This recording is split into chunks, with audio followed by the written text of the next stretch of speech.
আনন্দ নিকেতনে আপনাকে স্বাগত জানাই।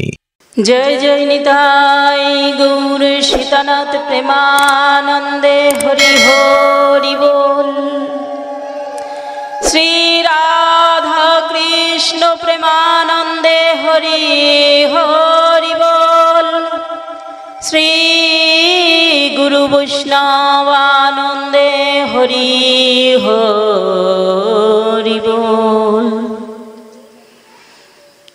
বন্দে গুরুনীশ ভক্তানীশ মিশাবতারকম তদ প্রকাশংশ্চ তৎশক্তি কৃষ্ণ চৈতন্য সঙ্গকম। বন্দে শ্রীকৃষ্ণ চৈতন্য নিত্যানন্দ সহোদ্দীতৌ গৌরোদয় পুষ্পবন্ত চিত্র ছন্দ তমন্নোদৌ। বন্দে অদ্বৈত আচার্য ভক্ত অবতারমীশ্বরম যস্য জ্ঞাতা মনোবৃত্তিং শ্রী চৈতন্য অবতারোদ্ভবী। গদাধর বহং বন্দে সহস্রীবাস পণ্ডিতম শ্রী চৈতন্য প্রেম পাত্র ভক্ত সপ্ত অবতারকৌ। বন্দে শ্রীকৃষ্ণ চৈতন্য নিত্যানন্দ কৃপাময় সর্ব অবতার সদ্ভক্ত সর্বভক্ত জনশ্রয়। গুরাবে গৌরচন্দ্রায় রাধিকায়স্তদালয়ে কৃষ্ণায় কৃষ্ণ ভক্তায় তদ্ভক্তায় নমো নমো। বন্দে হয়ং শ্রীগুরু শ্রীযুতপদকমলম শ্রীগুরং বৈষ্ণবংশ্চ শ্রীরূপং সাগরজাতং সহগণ রঘুনাথান্বিতং তং সজীবং সদ্বৈতং সবধূতং পরিজন সহিতং শ্রীকৃষ্ণ চৈতন্য দেবং শ্রীরাধাকৃষ্ণ পাদং সহগণ ললিতা শ্রী বিশাখানিতাংশ্চ। অখণ্ড মণ্ডলাকারং ব্যপ্তম যেন চরাচরম তৎপদম দর্শিতম যেন তস্मै শ্রী গুরবে নমঃ। গুরুর ব্রহ্মা গুরুর্বিষ্ণু গুরুর্দেব মহেশ্বর গুরু সাক্ষাৎ পরম ব্রহ্ম তস্मै শ্রী গুরবে নমঃ। মন্ত্রমূলম গুরু বাক্যম পূজামূলম গুরু পদম ধ্যানমূলম গুরু মূর্তি মোক্ষমূলম গুরু কৃপা। হা কৃষ্ণ করুণা সিন্ধু দীনবন্ধু জগৎপতে গোপেশ গোপিকাকান্ত রাধাকান্ত নমস্তুতে। তপ্ত কাঞ্চন গৌরাঙ্গী রাধে বৃন্দাবনেশ্বরী বৃষভানুসুতং দেবী তং নমামি হরিপ্রিয়ে। বৃন্দাঐ তুলসী দেবৈ প্রিয়াঐ কেশবস্য চ বিষ্ণু ভক্তি প্রদে দেবী সত্যবত্যৈ নমো নমঃ। জয় রূপ সনাতন ভট্ট রঘুনাথ শ্রীজীব গোপাল ভট্ট দাস রঘুনাথ। এই ছয় গোসাইয়ের করি চরণ বন্দন যাহা হতে বিঘ্ন নাশ অভীষ্ট পূরণ। বঞ্ছাকল্পতরুভশ্চ কৃপা সিন্ধুভ্যেব চ পতিতানাং পাবনেভ্যো বৈষ্ণবেভ্যো নমো নমো। তুলসী কাননাং যত্র যত্র পদ্মবনানি চ পুরাণং পঠানি যত্র তত্র সন্নিহিত হরি। নমস্ত্রিকালসত্তায় জগন্নাথ সুতায় চ সভিত্রায় সপুত্রায় সকলত্রায় তে নমো নমো। অনার্পিত চরিং চিরাত করুণায়াবতীর্ণ কলৌ সমর্পয়িতুমুন্নত উজ্জ্বল রসং সভক্তি শ্রিয়ম। হরিপুরাট সুন্দর দূতি কদম্ব সন্দীপিত সদা হৃদয় কন্দরে স্ফুরট বসচি নন্দন। হরে কৃষ্ণ কৃষ্ণ কৃষ্ণ হরে হরে হরে রাম রাম রাম হরে হরে। হরে কৃষ্ণ কৃষ্ণ কৃষ্ণ হরে হরে হরে রাম রাম রাম হরে হরে। হরে কৃষ্ণ কৃষ্ণ কৃষ্ণ হরে হরে হরে রাম রাম রাম হরে হরে। জয় জয় নিতাই গৌর সীতানাথ প্রেমানন্দে হরি হরি বল। জয় জয় শ্রীমদ্ ভাগবত মহাপুরাণ কি জয়। জয় বৃন্দা মহারানী কি জয়। জয় জয় রাধা রানী কি জয়। জয় জয় নিতাই গৌর সীতানাথ প্রেমানন্দে হরি হরি বল। শাস্ত্র বলে এক ভাগবত ভক্তি রস পাত্র, এক ভাগবত ভক্তি রস শাস্ত্র। এই ভক্তি রস পাত্র এবং ভক্তি রস শাস্ত্র দুইয়ের সমাবেশ না হলে ভাগবত আস্বাদন হয় না। তাহলে ভক্তি রস পাত্রই বা কে আর ভক্তি রস শাস্ত্রই বা কে? যে গ্রন্থ অধ্যয়ন করা হয় সেই গ্রন্থ হচ্ছে রসশাস্ত্র। আর যারা এই রসশাস্ত্রকে অধ্যয়ন এখানে বসে আস্বাদন করবেন তারা হচ্ছেন ভক্তির রসপাত্র।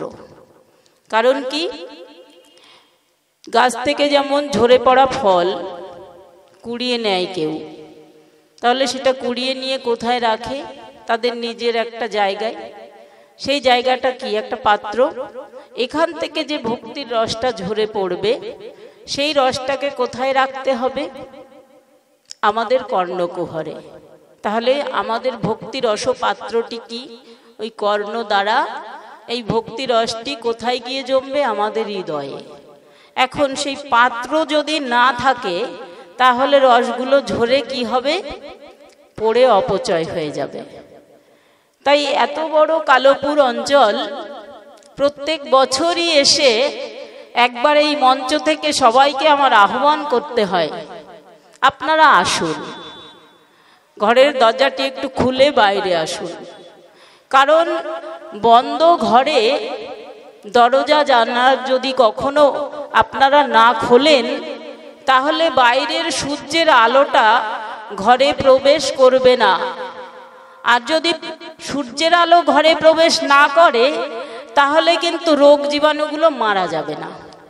বিছানাপত্র একটু রোদ্দুরে দিতে হয়, তাহলে কি হয়? জীবাণুগুলো মারা যায়। তো সেই রকম ঘরে যেমন সূর্যের আলো প্রবেশ করালে ঘরটা দূষণমুক্ত হয়, সেই রকম আমাদের হৃদয়ের দরজাটা একটু খুললে আমাদের মনের মধ্যে যে ময়লাগুলো জমে আছে সেইগুলো অপসারিত হয়ে এই জায়গাটা দূষণমুক্ত হবে। কারণ আমাদের মনটা ভীষণভাবে দূষিত। কেন না, সমস্ত কিছু ঢোকে অনেকগুলো রাস্তা দিয়ে, জমা হয় একটি জায়গায়। কোথা দিয়ে ঢোকে বলছে, আমাদের যে ইন্দ্রিয়গুলি আছে এই ইন্দ্রিয়গুলি দিয়ে প্রবেশ করে। কর্ণ দিয়ে প্রবেশ করে, কর্ণ দিয়ে প্রবেশ করে, চক্ষু দিয়ে প্রবেশ করে, মুখ দিয়ে প্রবেশ করে, নাক দিয়ে প্রবেশ করে এগুলো আশ্রয় নেয় কোথায়? আমাদের মনের মধ্যে। তাই জন্যে এই মনটাকে পরিষ্কার করতে গেলে দরজা, মানে এই হৃদয়ের দরজাটাকে একটু খুলতে হবে। তার জন্য হরিবাসরে আসতে হবে। জয় রিতাই, জয় গৌর। আজকে আমরা যে ভাগবত কথায় ব্রতী হয়েছি, তো সেই মূল উদ্দেশ্য কি? আমাদের এখানে কি হবে? একটু আগে ঘোষণা হলো হরিনাম যজ্ঞ হবে, মহানাম যজ্ঞ। তো এই নাম যজ্ঞটা আমরা কার কাছ থেকে পেলাম? এই নামের যজ্ঞটাকে কে এনে দিলেন? কলিহত জীবের দ্বারে। আমরা বস্তুটা পেয়ে গেলে সেই বস্তু নিয়েই ব্যবহার করতে শুরু করি, কিন্তু সেই মালিকের খবর আর রাখি না। তো গতকাল ঝিকরা গিয়েছিলাম ভাগবত আসরে, গিয়ে দেখলাম সেখানে গঙ্গাবরণের ঠেলা, এত অজস্র ভিড়, গঙ্গাবরণ হয়েছে, তারপরে সাঁওতালি নাচ হয়েছে। ভাগবত আসরে লোক নেই। তো আমি জিজ্ঞাসা করলাম যে গঙ্গা যে বরণ করে আসলে এই গঙ্গার উৎপত্তি কোথায় জানো তোমরা? যে ভাগবত চরণ থেকে গঙ্গার উৎপত্তি, সেই গঙ্গা নিয়ে এত নাচানাচি করলে, কিন্তু মা গঙ্গা যেখান থেকে উৎপত্তি হয়ে এলেন তাকে কেউ চিনলে না। তাই আমরা নাম নিয়ে তো নাচি সবাই ডিজে বাজিয়ে। নাম যজ্ঞের একটা বাহার বেঁধেছে বর্তমানে।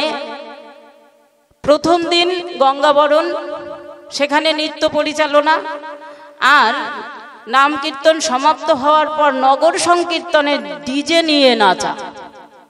এই যে দুটো দূষণ ঢুকেছে নামযজ্ঞে, এই দুটো দূষণের জন্য যজ্ঞটাই অযোগ্য হয়ে যাচ্ছে। তো এই যজ্ঞ যিনি আনলেন কলিজীবের দ্বারে, তিনি শ্রীমান মহাপ্রভু। সেই মহাপ্রভুকে আমরা কতটুকু জানি? কেন তিনি এলেন পৃথিবীতে, আর কেন এই নামকে তিনি প্রবর্তন করলেন? আজকে আমাদের এটাই আলোচ্য বিষয়। অর্থাৎ আমরা আজকে একটু গৌর কথায় ব্রতী হব।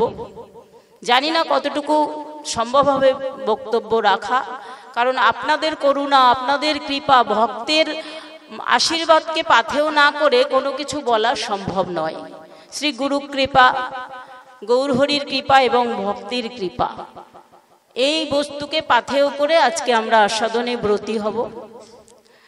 তো গৌরহরিকে আমরা এক কথাই জানি, তিনি সংকীর্তনের পিতা। তো তিনি জগতে এসেছিলেন কেন না নাম প্রচার করতে, এবং ভক্তিবাদী আন্দোলনের একজন পুরোধা পুরুষ তিনি। যখন অরাজকতায় ছেয়ে গেছে, তখন যে ভক্তিবাদী আন্দোলনের সূচনা হয়েছিল, সেই আন্দোলনের পুরোধা ছিলেন তিনি। এটা আমরা সাধারণ জ্ঞান দ্বারা জানতে পারি, কিন্তু তার ভেতরে যে একটা আধ্যাত্মিক চেতনা রয়েছে, সেটা ইতিহাস বর্ণনা করেননি। তো সেই আধ্যাত্ম চেতনাটা হচ্ছে, আমরা ভাগবত যখন আস্বাদন করেছি, তখন আমরা জানতে পেরেছি এই ভাগবত জগতে প্রবর্তন হওয়ার পূর্বে ভগবান ভোলানাথ মাতা পার্বতীকে আস্বাদন করিয়েছিলেন। আর সেই আস্বাদন মাতা পার্বতী করতে করতে একসময় নিদ্রামগ্না হয়েছিলেন। তখন সেই অবশিষ্ট ভাগবত আস্বাদন করেছিলেন সুখ পাখি। আর সেই পাখিটি পরবর্তীকালে সুখদেব মুনি হয়ে জন্মগ্রহণ করেছিলেন, এবং তার মুখ দিয়েই সমস্ত ভাগবত জগতে বিস্তার লাভ করেছিল। অর্থাৎ যা কিছু সৃষ্টি হয়েছে পূর্বে মাতা পার্বতী এবং ভোলানাথের মুখ থেকে বর্ণনা হয়েছে। আজকে কলিযুগে যে মহাপ্রভু অবতার ধারণ করবেন এটাও আমরা জানতে পারছি অনন্ত সংহিতায়। গৌরী সংজ্ঞার সংবাদে দেবী পার্বতী শিবজির কাছে জিজ্ঞাসা করছেন যে তোমার মুখ থেকে তো আমি রাম কথা আস্বাদন করেছি, তোমার মুখ থেকে তো কৃষ্ণ কথা আস্বাদন করেছি, কিন্তু আগত কলিযুগে যে রাধা গোবিন্দ এক হয়ে অবতরিত হবেন পূর্ণ অবতার, সেই বিষয়ে তুমি তো আজও কিছু বললে না, তো সেই বিষয়ে আমাকে কিছু আস্বাদন করাও। তো ভোলানাথ বলছেন যে দেবী আই রাধিকা কৃষ্ণ সহাইব গৌর বিগ্রহে যচ্চু বৃন্দাবনম দেবী নবদিবস্য তট শুভম। কি বলছেন যে রাধিকা গৌরাঙ্গের সহায়ক হয়ে অবতরিত হবেন কোথায়? নবদ্বীপ তট। নবদ্বীপের তট মানে কোনটা? এখানে সুরধনী গঙ্গার তট। তো সেখানে তিনি কেমন ভাবে আসবেন? বলছেন রাধা গোবিন্দ এক হয়ে গৌর হয়ে আসবেন আর বৃন্দাবন ধামটাকে নবদ্বীপে নিয়ে আসবেন। যখন তিনি রাধা গোবিন্দ এক হয়ে গৌর হরি হবেন তখন তিনি তার বৃন্দাবনটাকে এখানে ফেলে যাবেন না। তো এই বৃন্দাবনটাকে নিয়ে যাবেন কোথায়? ওই নবদ্বীপে। এবং নবদ্বীপের নাম তখন কি হবে? গুপ্ত বৃন্দাবন। কারণটা কি না, নিজেকে গোপন করলেন। কিভাবে গোপন করলেন? কৃষ্ণ বর্ণ ছিলেন, তিনি হলেন গৌর বর্ণ, আর দুই দেহ এক করে ফেললেন। তাহলে দুই দেহ এক হয়ে গেল যখন, তখন না কৃষ্ণ রইলেন না রাধা রইলেন। যেমন আমরা দেখতে পাই দুধ সাদা আলতা সাদা, এই দুধ আর আলতাকে মেশালে একটা আলাদা বর্ণ ধারণ করে, সেটাকে বলা হয় দুধে আলতা বা গোলাপি। তাহলে কারোর বর্ণই থাকলো না। তো এখানে সেই রকম দুজনের বর্ণকে চুরি করে এক রূপ ধারণ করলেন। এই জন্য নিজেরা গুপ্ত হলেন, গোবিন্দের গো আর রাধিকার রা মিলে দুজন হলেন গোরা। সেই গোরা যেখানে এলেন সেই জায়গাটার নাম গুপ্ত বৃন্দাবন। তো এই যে গৌরহরি আসবেন তার বহু আগে থেকে শাস্ত্রে বর্ণনা হয়ে গেছে যে গৌরহরি আসবেন। সংকেত ভাগবতে সংকেত, পুরাণের সংকেত, মহাভারতে সংকেত রেখে গেছেন। তো শ্রীমদ্ ভাগবতে তার যে লক্ষণ বর্ণনা হয়েছে যে গৌরহরি আসবেন, তার সংকেত কিভাবে দিলেন না, যখন গর্গাচার্য ভগবান শ্রীকৃষ্ণের নামকরণ করাবার জন্যে নন্দালয়ে এসেছিলেন, তখন শ্রীকৃষ্ণের তো জন্মের মানে আবির্ভাবের পর থেকেই বিপদ, 6 দিনে বিপদ হয়েছে।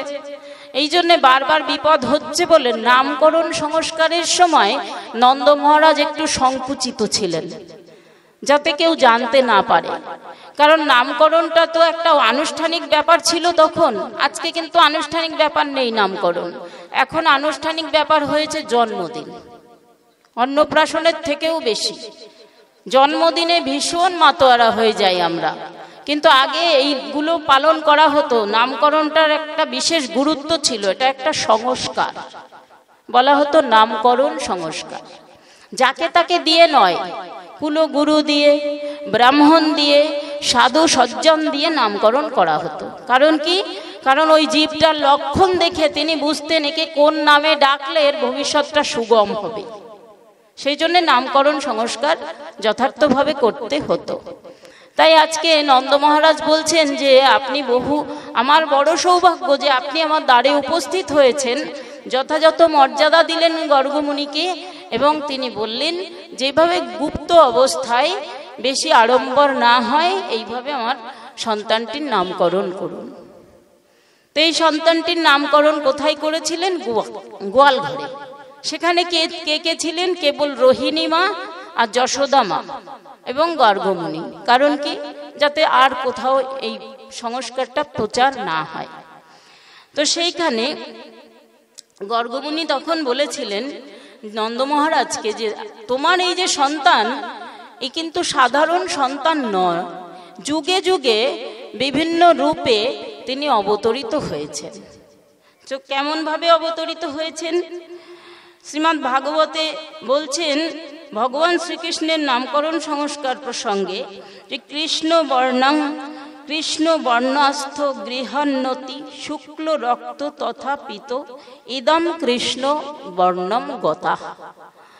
বলছেন কি যে তোমার এই ছেলেটি যুগে যুগে কিভাবে অবতরিত হয়েছেন, যে সত্য যুগে শুক্ল বর্ণে অবতরিত হয়েছিলেন, ত্রেতা যুগে রক্তবর্ণে, আর এখন এই দাপর যুগে কৃষ্ণ বর্ণ পেয়েছে, আর এর পরবর্তী যুগে পীতবর্ণ ধারণ করে আবির্ভাব হবে। তো পীতবর্ণ মানে কি? তপ্ত সোনা। তপ্ত সোনার বর্ণটি কি? আমরা যে গৌরকান্তি, গৌরের অঙ্গকান্তি দেখি সেটাই। তাহলে এটা বর্ণনা হচ্ছে কখন? শ্রীমদ্ ভাগবতে যখন গৌরহরি অবতীর্ণ হননি, তখন দাপর যুগ চলছে, লীলা চলছে ভগবান শ্রীকৃষ্ণের। সেই সময় গর্গমুনি তার আগাম আশার বার্তা জানালেন যে তিনি অঙ্গকান্তি নিয়ে আসবেন, গৌরকান্তি, একেবারে উজ্জ্বল সোনার মতো বর্ণ নিয়ে তিনি অবতরিত হবেন। অর্থাৎ এইভাবে যুগে যুগে যে এই সন্তানটি অবতরিত হয়েছে তার একটা আভাস দিলেন, এবং সাধারণ সন্তান নয়, তিনি যুগ অবতার। তো এরপরে এই ব্যাসজি ভগবানের গৌরহরির আসার আরো একটি শ্লোক বর্ণনা করছেন যে কৃষ্ণবর্ণ কৃষ্ণ সাঙ্গ পাঙ্গ পার্ষদম যজ্ঞই সংকীর্তনই প্রায়ই যজন্তি সুমেধসা। তার মানে কি বলছেন? যে জগতে এই গৌরহরি আসবেন কেমন ভাবে? তিনি গৌরকান্তি নিয়ে আসবেন এবং তার সঙ্গে তার সাঙ্গ পাঙ্গরাও উপস্থিত হবেন। কেমন? দেখুন, আজকে যে সংকীর্তন হয়, কীর্তন হয় কেমন ভাবে? যে যার মতন একা একা কীর্তন করতে পারে, কিন্তু যখন সংকীর্তন করতে হয় তখন কিন্তু একা হয় না, সমবেত ভাবে কীর্তনটাকে বলা হয় সংকীর্তন। তাই সংকীর্তন করতে আসলে তার সঙ্গে কিছু না হলেও একটা মৃদঙ্গ, একটা করতাল লাগে, তাহলে সঙ্গী লাগছে। এই জন্য বলা হচ্ছে সাঙ্গ পাঙ্গ সহ উপস্থিত হবেন। এই সাঙ্গ পাঙ্গ নিয়ে উপস্থিত যখন তিনি হবেন, তার সময় কি হবে বলছেন? তার যারা সেবক তারা তার পূর্বে গিয়ে তার নাম গান সংকীর্তন করবে এবং তার সেবায় ব্রতী হবে। তাহলে এটা একটা সংকেত কোথায় পেলাম আমরা? এটাও আমরা ভাগবতে পেলাম ব্যাসজির বর্ণনা থেকে। তো পদ্মপুরাণে আবার বর্ণনা করছেন যে কলৌ প্রথম সন্ধ্যায় গৌরাঙ্গ সুমোহিতলে ভাগীরথী তটস্থ ভবিষ্যামি সনাতন। তবে আবার সংকেত করছেন যে কিভাবে আসবেন? কলৌ প্রথম সন্ধ্যায়। কলৌ মানে কলি যুগে, প্রথম সন্ধ্যায় মানে প্রথম লগ্নে। কিভাবে আসবেন? সাঙ্গ পাঙ্গ পার্ষদ সঙ্গে নিয়ে সংকীর্তন যজ্ঞে। এবং কোথায় আসবেন? এই নবদ্বীপে। তাহলে এই যে পরপর আমরা দেখছি ব্রহ্মপুরাণে, অগ্নিপুরাণে, ভাগবতে সব জায়গায় গৌরহরির আসার সংকেত বর্ণনা করছেন। তো সেই যে সাঙ্গপাঙ্গ সঙ্গে নিয়ে তিনি আসবেন, তাহলে এটা আমরা জানছি কলির প্রথম সন্ধ্যায়। কলির আয়ু কত? 4,32,000 বছর। তাহলে সেই কলির বর্তমান বয়স কত হয়েছে? হয়তো 5,500 বছর হয়েছে। তাহলে এই কলিযুগে মহাপ্রভু আসবেন, তার সংকেত রেখে গেলেন আজ থেকে 5,500 বছর পূর্বে। ভগবান যে লীলায় অবতরিত হবেন, এটা বহু সংকেতের মধ্যে দিয়ে জীবকে জানান দিয়ে গেলেন। তারপর পদ্মপুরাণে বলছেন কলৌ প্রথম সন্ধ্যায় এই সুমোহিতলে, মহি মানে পৃথিবী, পৃথিবীতে আবার আসবেন কেমন ভাবে? লক্ষ্মীপতি গৌরহরি। মানে ভগবান বিষ্ণুই যুগে যুগে অবতরিত হয়েছেন, তাহলে তিনি রামচন্দ্র হলেন, তিনি কৃষ্ণ হলেন, তিনি গৌরহরি হবেন।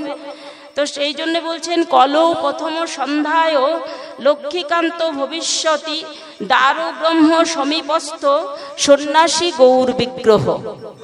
আবার আর একটা সংকেত কি দিলেন? যে তিনি কিভাবে আসবেন? সাঙ্গপাঙ্গ নিয়ে আসবেন এবং কোথায়? দারু ব্রহ্ম সমীপস্থ। দারু ব্রহ্ম মানে কে? জগন্নাথ দেব। দ্বার মানে দারু মানে কাঠ, দ্বারা নির্মিত যে ব্রহ্ম, সেই ব্রহ্মের সম্মুখে সমীপস্থ মানে সম্মুখে অবস্থিত, সেই দারু ব্রহ্মের সমীপে অবস্থিত হবেন কোন রূপে? বলছেন সন্ন্যাসী রূপে। দেখুন নীলাচলে গৌরহরি কোন রূপে ছিলেন? তাহলে আমরা কিভাবে কত যুগ আগে সেই সংকেত পেয়েছি গৌরহরি আসবেন। বলছেন নীলাচলে জগন্নাথ দেবের সামনে তিনি সন্ন্যাসী রূপে অবস্থান করবেন এবং ভক্তবৃন্দকে কেবল পরম মঙ্গল করার জন্য কৃষ্ণ প্রেম ভক্তি প্রদান করে যাবেন। তাহলে এই সংকেতটা আমরা পেলাম ব্রহ্ম পুরাণে। তারপর বলছেন যে বেদব্যাসজি স্বর্ণবর্ণ হেমাঙ্গ বর্ণাঙ্গ চন্দনায়াঙ্গদি সন্ন্যাসং সংকৃত সমশান্ত নিষ্ঠা শান্তি পরায়ণা। মানে গৌরহরির যে লীলায় অবতার, সেই লীলায় তার চরিত্রটা কি হবে সেটাও এখানে বর্ণনা করছেন যে তিনি কি হবেন? স্বর্ণবর্ণ। মানে আবারও বলছেন যে তিনি কিন্তু আর কৃষ্ণবর্ণ থাকবেন না। বারবার তার বর্ণটাকে এখানে বিশেষভাবে নির্দেশ করা হচ্ছে যে তিনি স্বর্ণবর্ণ হবেন। হেমাঙ্গ, হেম মানেও সোনা, সোনার মতো অঙ্গ যার হয় তাকে বলা হয় হেমাঙ্গ। আর কি হবেন? তিনি সন্ন্যাস অবশ্যই ধারণ করবেন, কারণ সন্ন্যাস ধারণ করার তার মূল উদ্দেশ্য কি? এই কলিহত জীবকে ভগবত মুখী করা। কারণ কি? নিজে যদি আচরণ না করেন, আসল তার উদ্দেশ্য হচ্ছে প্রত্যেক জীবকে ভগবতমুখী করা, ভক্ত করা। কিন্তু আমার গৌরহরি নিজেই ভক্ত ভাব নিয়ে কলিতে আসলেন, সারা জগৎকে ভক্ত বানাবার জন্য নিজে ভক্ত রূপে আসলেন। কারণ কি? ভক্তের আচরণ কি হবে? এত যুগে আমি ভগবান হয়েছিলাম, ভক্ত হয়ে কি করে ভগবানকে ভালোবাসতে হয় সেটা আমি বোঝাতে পারিনি। তাই আমি কলিতে ভক্ত রূপে যাব জগৎকে শেখাবার জন্য যে কেমন করে ভগবানকে ভালোবাসতে হয়। তার নমুনা আপনারা দেখতে পাচ্ছেন যে আমার গৌরহরি এসে জগৎকে ভক্ত বানানোর জন্যে নিজে কিভাবে কেঁদে কেঁদে ভাসালেন জগৎকে, অথচ আমরা কতটা মূল্য দিলাম তার। বছরে একটা বার এই অনুষ্ঠানটা হয় এই অঞ্চলে, আমাদের কি কখনো মন কাঁদে না? আমি যদি কারোর জন্যে কাঁদি তাহলে তারও তো আমার জন্য একটু কাঁদা উচিত। আমার মহাপ্রভু জগৎ জীবের জন্যে কাঁদলেন, কিন্তু বিনিময়ে জগৎ জীব তাকে কি দিলেন? তার একটু নাম শ্রবণ করতে আসার আমাদের সময় হয় না। কখন সময় হবে? যখন কালো বেলোর মুখগ্রাস মানে কাল সর্পের মুখের মধ্যে আমরা অবস্থান করে আছি সবাই।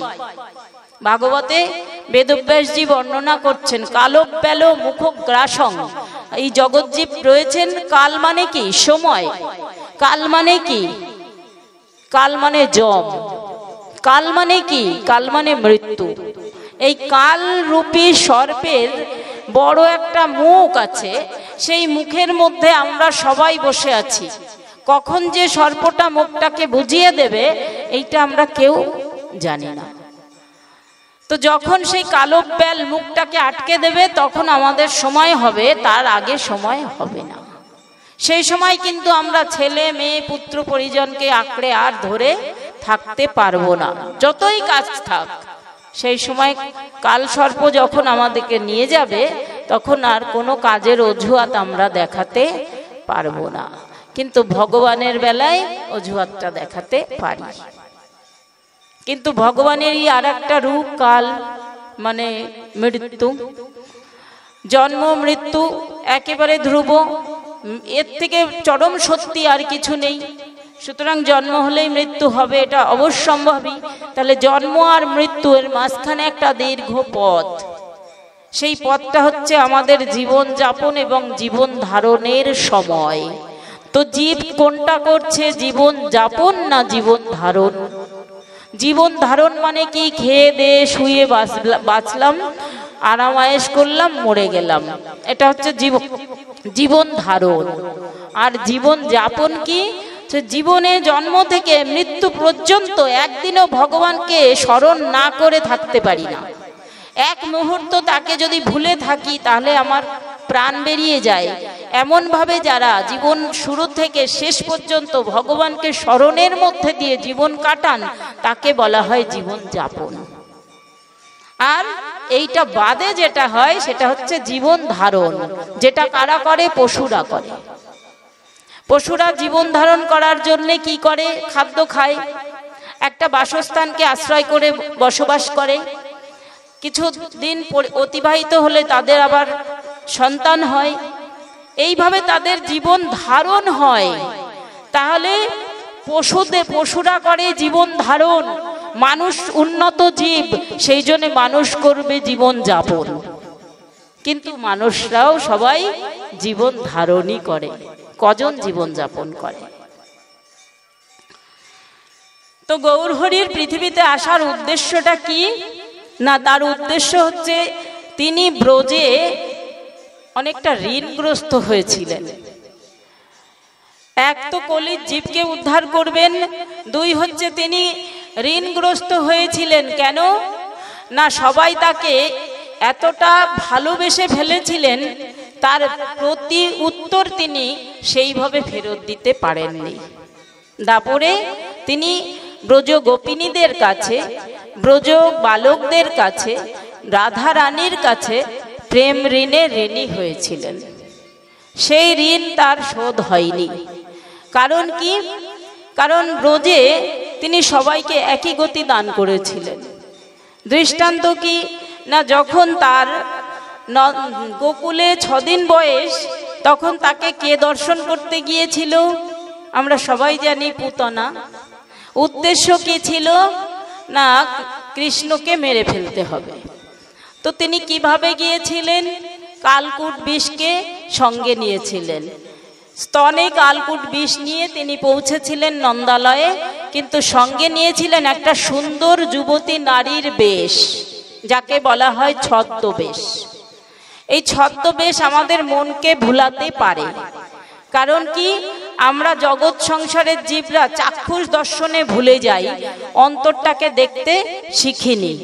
সেই জন্যে যখন ব্রজে পুতনা পৌঁছালেন, সবাই তাকে দেখে মোহিত হয়ে গিয়েছিলেন। এত সুন্দর রূপ ধারণ করে পৌঁছেছিলেন।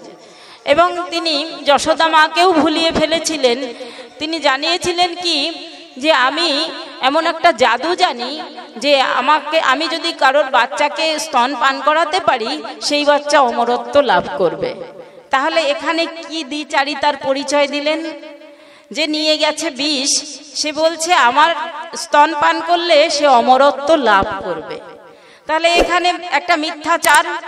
তার নামটা কি ছিল? পুতনা। পুত মানে পূজ্য, না মানে ন্যায়। যিনি পূজ্য নন, তার নাম হচ্ছে পুতনা। তো যে পুতনা, সে কাকে অমরত্ব দান করবে? কিন্তু যশোদা মা তো মা, তিনি চিন্তা করছেন আমার সন্তানটার যদি অমরত্ব লাভ হয়ে যায়, তার থেকে আর লাভের কি আছে? তাই তিনি একেবারে সানন্দে বলল, তুমি এসো এসো। তার কোলে সন্তানটিকে তুলে দিলেন। তো পুতনা মা তাকে কোলে নিয়ে স্তনদুগ্ধ পান করালেন। তো তখন গোবিন্দ স্মরণ করলেন ভোলানাথকে। কারণ বললেন, বিষ টিষ আমি খেতে পারি না, তুমি শীঘ্র এসে এই বিষটাকে ধারণ করো। তো বিষটা মহেশ্বর ধারণ করলেন, আর তিনি দুগ্ধ পান করলেন। এই দুগ্ধ পান করতে করতে তিনি প্রাণটাকে সংহার করতে শুরু করলেন। যখন পুতনার প্রাণটাকে সংহার করলেন, তখন পুতনার স্বরূপ, মানে এতক্ষণের যে সাজা রূপটা, সেই রূপটা ধ্বংস হয়ে তার যে আসল রূপ সেটা প্রকাশ পেল। তার প্রাণটাকে তিনি হরণ করলেন। কিন্তু উদ্দেশ্যটা কি? তাহলে এসেছিলেন ভগবানকে মারতে, আর ভগবান তার প্রাণ হরণের সঙ্গে সঙ্গে তাকে মাতৃগতি প্রদান করলেন। এখানে ভক্তের প্রশ্ন যে ব্রজ গোপিনীরা, ব্রজবাসীরা যাদের নিজেদের মান অপমান, মান সম্মানের কথা ভুলে গিয়ে, সংসারের যন্ত্রণার কথা ভুলে গিয়ে, কলঙ্কের কথা ভুলে গিয়ে ভগবান শ্রীকৃষ্ণের পিছু পিছু ধাবিত হয়েছিলেন, ভগবানকে ভালোবাসার জন্য সবাই কলঙ্কের বোঝা মাথায় তুলে নিয়েছিলেন, সংসারের অশান্তিকে সহজে মেনে নিয়েছিলেন, তাদের কি গতি হলো? আর পুতনা যিনি বিষ নিয়ে ভগবানকে মারতে এসেছিলেন, তার কি গতি হলো? তাহলে এই যে একই গতি যদি হয়, তাহলে এখানে ভগবান এদের কাছ থেকে ভালোবাসাটা বেশি পেলেন, কিন্তু গতি একই দিয়ে ফেললেন। এটা তিনি নিজে মনে মনে উপলব্ধি করছেন। সত্যিই তো ব্রজ গোপিনীরা, ব্রজবাসীরা আমাকে যে প্রেম দান করেছে, তার বিনিময়ে আমি তাদের আলাদা কি দিলাম? কারণ পুতনাকে আমি মোক্ষ লাভ করিয়ে দিলাম, তিনি গোলকধাম প্রাপ্ত হলেন। অকাসুর বকাসুর যত অসুর আমাকে বধ করতে এসেছিল, প্রত্যেকেই আমার হাতে হত হলো এবং প্রত্যেকেই গোলকে চলে গেল। তাহলে যারা আমার শত্রু রূপে আমার কাছে এসেছিল, তাদেরকেও গোলকে স্থান দিলাম। আবার যারা আমায় ভালোবেসেছে, তারাও সবাই গোলকে গেল। গিয়ে সবাই যখন দেখলো শত্রু মিত্র সব একই আসরে একই জায়গায় অবস্থান করে আছে, তখন তাদের মনে প্রশ্ন জাগবে না যে আমরা ভগবানকে ভালোবেসে বেশি পেলাম কি? যারা শত্রু রূপে এলো তারাও এখানে এসেছে, যারা মিত্র রূপে ভক্ত রূপে ছিল তারাও এখানে এসেছে। তো ভগবান এই জায়গায় প্রেম ঋণে তাদের কাছে ঋণী। এই জন্য তিনি নিজেকে বললেন, এই দাপরে আমি তোমাদের কাছে এতটাই ঋণগ্রস্ত হয়ে গিয়েছি, সেই ঋণ ফেরত দেবার মতো মূল্য আমার কাছে নেই। তাই যখন কেউ ঋণগ্রস্ত হয়ে সেই ঋণটাকে শোধ করতে না পারে, তখন কি করে? নিজেকে দেউলিয়া ঘোষণা করে দেয় যে আমার পক্ষে আর সম্ভব নয়, তুমি যদি আমায় মেরে ফেলো, মেরে ফেলবে, আমি ঋণ শোধ করতে পারবো না। তার জন্যে আমাকে সময় দিতে হবে। তাই হয়তো সমাজে ঋণ হলে যদি মালিক এসে ধরে, তাহলে হয় সারেন্ডার করে, আর না হলে তাদের কাছ থেকে সময় চেয়ে নেয়। তো এখানে ভগবান শ্রীকৃষ্ণ বললেন যে আমি সত্যিই তোমাদের প্রেম ঋণে ঋণী, কিন্তু সেই ঋণ আমি এখন শোধ করতে পারলাম না। কারণ এখানে তিনি মর্যাদা পুরুষোত্তম ছিলেন না, লীলা পুরুষোত্তম ছিলেন। তার গতি ক্রমশ, তিনি শুধু বৃন্দাবনেই ছিলেন না, 11 বছর পর তিনি বৃন্দাবন থেকে চলে গেলেন। পর্যায়ক্রমে তিনি এক দ্বারকায় গিয়ে লীলার বিশ্রাম দিলেন। যদিও ভাবে রসের কথার মধ্যে আছে তিনি বৃন্দাবন ছেড়ে কোথাও যাননি, সেটা অন্য ভাব। লীলা চলাকালীন তিনি চলেছেন। তাই এই যে পর্যায়ক্রমে তিনি সেই ব্রজবাসীদেরকে ছেড়েও চলে গেলেন, যাদের প্রাণ, যাদের সমস্ত কিছু জুড়ে, অস্তিত্ব জুড়ে তিনি রয়েছেন। তাই তিনি যে ছেড়ে চলে গেলেন, তাহলে তাদেরকে কি দিয়ে গেলেন? তাই তিনি বললেন যে আমি তোমাদের কাছে দেউলিয়া, আমি এত নিয়েছি তত দিতে পারছি না, আমাকে একটু সময় দিতে হবে। আগত কলিযুগে সেই ঋণ শোধ করবার জন্যে এই শ্রীমতী রাধারানী আমায় এত ভালোবেসে সুখ কেন পান, এটাও আমাকে উপলব্ধি করতে হবে। তার জন্যে আমাকে রাধা ভাব ধারণ করতে হবে। তাই তিনি কি বলছেন? কই ছন রাধা প্রেমা, কই ছন মাধুরীমা, কই ছন সুখে তিও ভোর। এ তিন বাঞ্ছিত ধন ব্রজে না হইল পূরণ, কি করব না পাইয়া ওর। ভাবিয়া দেখিল মনে রাধার স্বরূপ বিনে, এ বাঞ্ছা পূর্ণ কভু নয়। তো রাধা ভাব কান্তি ধরি, রাধা প্রেম গুরু করি, নদীয়াতে করালো উদয়। তাহলে এখানেই কিন্তু সেই মনের ভাবটাকে প্রকাশ করে দিলেন যে আমায় সময় দাও। দাপর যুগে আমি সবাইকে একই গতি দান করে ফেলেছি। ওই যে দুর্যোধন দুঃশাসন কুরুক্ষেত্রের যুদ্ধে মারা গেল, তারাও আমার ধামে। ওই শকুনি, সেও আমার ধামে। বিশ্বদেব, সেও আমার ধামে। পাণ্ডবরাও আমার ধামে। সুতরাং আমি সবাইকে সমগতি দান করেছি। তাহলে যাদের কাছ থেকে বেশি পেলাম তাদেরও যা দিলাম, যাদের কাছ থেকে কিছু পেলাম না তাদেরও তাই দিলাম। তাহলে এদের কাছে আমি ঋণী।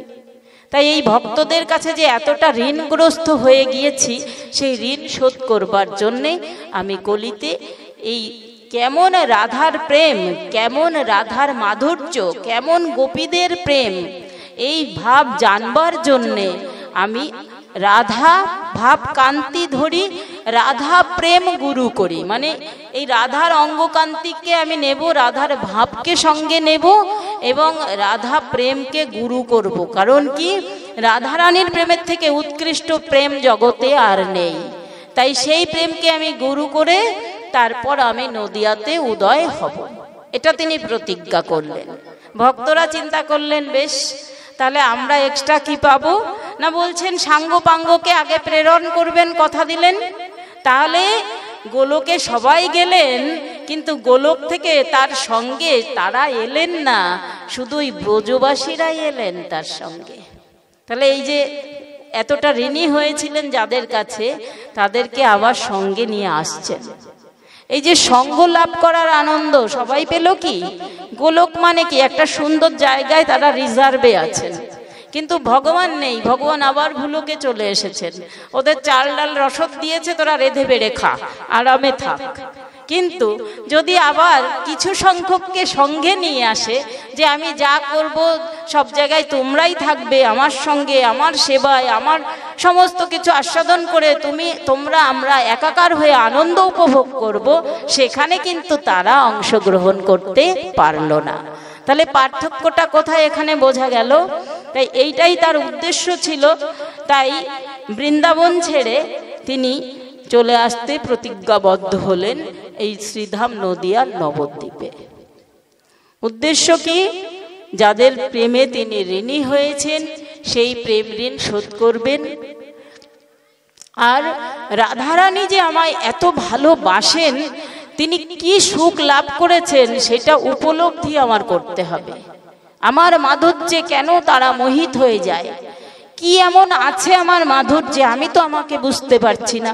কিন্তু আমি সকলকে কতটা প্রেম দিচ্ছি সেটা আমি বুঝতে পারছি, তারা আমাকে কতটা ভালোবাসছে সেটা তো আমি বুঝতে পারছি না। তাই এই ভাবটা কি করে বুঝতে পারবো?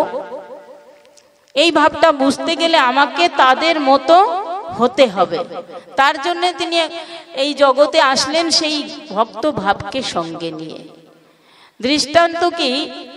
যখন ত্রেতা যুগে শবরীমা কুমারী, একদম অল্প বয়স, তখন তিনি গুরুচরণ আশ্রয় করেছিলেন, গুরুদেবের চরণে প্রার্থনা করেছিলেন ভগবান রামচন্দ্রকে তিনি দেখতে চান। তো গুরুদেব বললেন, তুমি রাম নাম জপতে থাকো, তো কি হবে? গুরুদেব বললেন, একদিন রামচন্দ্রকে তুমি পাবে। এই যে গুরুদেবের বাণীকে বিশ্বাস করে শবরীমা তার জীবনের ব্রত করে নিলেন, তার সাধন, তার ভজন রামচন্দ্রের নাম। কারণ তিনি কি কানে শুনেছেন, গুরুমুখে শুনেছেন যে একদিন না একদিন রামচন্দ্র তার কাছে আসবেন, এটাই বিশ্বাস। এবং কার কাছ থেকে বিশ্বাস জন্মালো? গুরুর কাছ থেকে। তা আমাদের সব জায়গায় শাস্ত্র আলোচনার উদ্দেশ্য কি? ভক্ত চরিত্র আস্বাদনের উদ্দেশ্য কি? ভক্ত চরিত্রকে অনুকরণ করতে হয় আর ভগবান চরিত্রকে অনুসরণ করতে হয়। কারণ ভগবান চরিত্রকে যদি অনুকরণ করতে যাই তাহলে আমরা সব থেকে বেশি বিপদগ্রস্ত হব। কারণ ভগবান যা করতে পারেন তা জীবের সাধ্য নয়। ভগবান 7 দিন গিরিরাজকে তার কনিষ্ঠা অঙ্গুলির ওপরে ধারণ করে রেখেছিলেন, তাহলে সেই ক্ষমতা যদি কেউ দেখাতে যায়, একটা ইট তুলে নিয়ে এক হাতের পরে 1 ঘন্টা থাকতে পারবে না। তাই ভগবানের কোনো চরিত্রকে অনুকরণ করতে গেলে সে বিপদেই পড়বে। একটা সাপ দেখলে শিউরে উঠে 3 হাত লাফিয়ে সরে যায়। ভগবান কি করেছিলেন? কালিওর মস্তকের ওপর নৃত্য করেছিলেন। ভগবান 16,108 জন মহিষীকে বিবাহ করেছিলেন। জগৎ সংসারে 2 জনকে বিবাহ করলেই তার অঙ্গ দুদিক ছিঁড়ে যাওয়ার উপক্রমে, হাত ধরে টানে ওদিকে, ও হাত ধরে টানে ওদিকে। তাহলে খবরদার কেউ ভগবানের চরিত্রকে অনুকরণ করবেন না, ভক্ত চরিত্রকে অনুকরণ করবেন। কারণ ভক্ত কি করেছেন সেটা যদি আমরা অনুকরণ করতে পারি, তিনি যেভাবে ভগবানকে পেয়েছেন আমরাও সেইভাবে পেতেও পারি, চেষ্টাটা যদি যথার্থ হয়। তাই শবরীমা ওই যে গুরু বাক্যকে মন্ত্র মনে করে তিনি বসেছেন রামচন্দ্রের অপেক্ষায়। আমরা যাকে বলি শাস্ত্রীয় ভাষায় ধ্যান, সেটা হচ্ছে চলতি কথায় অপেক্ষা। দেখুন তো আমাদের অপেক্ষা করার সামর্থ্য আছে কি? কারণ এই সংসার দিয়ে দেখবেন, কেউ আপনাকে কথা দিয়েছে যে অমুক দিন অমুক সময় আপনার কাছে আসবে, সেই সময়টার থেকে যদি 2, 4, 5, 10 মিনিট অতিক্রম হতে থাকে তখন দেখবেন গায়ে জ্বালা উঠে যায়। তাহলে আমরা আমাদের জীবন সংসারে একটু অপেক্ষা করতে পারি না।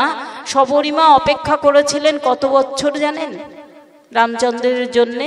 10,000 বছর। একটি দুটি দিন নয়, 10টি হাজার বছর। কারণ ত্রেতা যুগে মানুষের আয়ু এমন দীর্ঘ ছিল।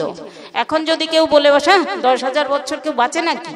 কলির জীব বাঁচে না, ত্রেতার জীব বাঁচত, তাদের আয়ু এমন দীর্ঘই ছিল। তাই সেই 10,000 বছর শবরীমা ভগবান রামচন্দ্রের জন্য প্রতীক্ষা করতেন। প্রত্যেক দিন পুষ্প চয়ন করতেন, প্রত্যেক দিন তার পর্ণকুটিরটা লেপন করতেন, প্রত্যেক দিন ভগবানের জন্য পুষ্প দিয়ে রাস্তাটা সাজাতেন, প্রত্যেক দিন বন থেকে ফল সংগ্রহ করে তার জন্য সাজিয়ে নিয়ে বসে থাকতেন।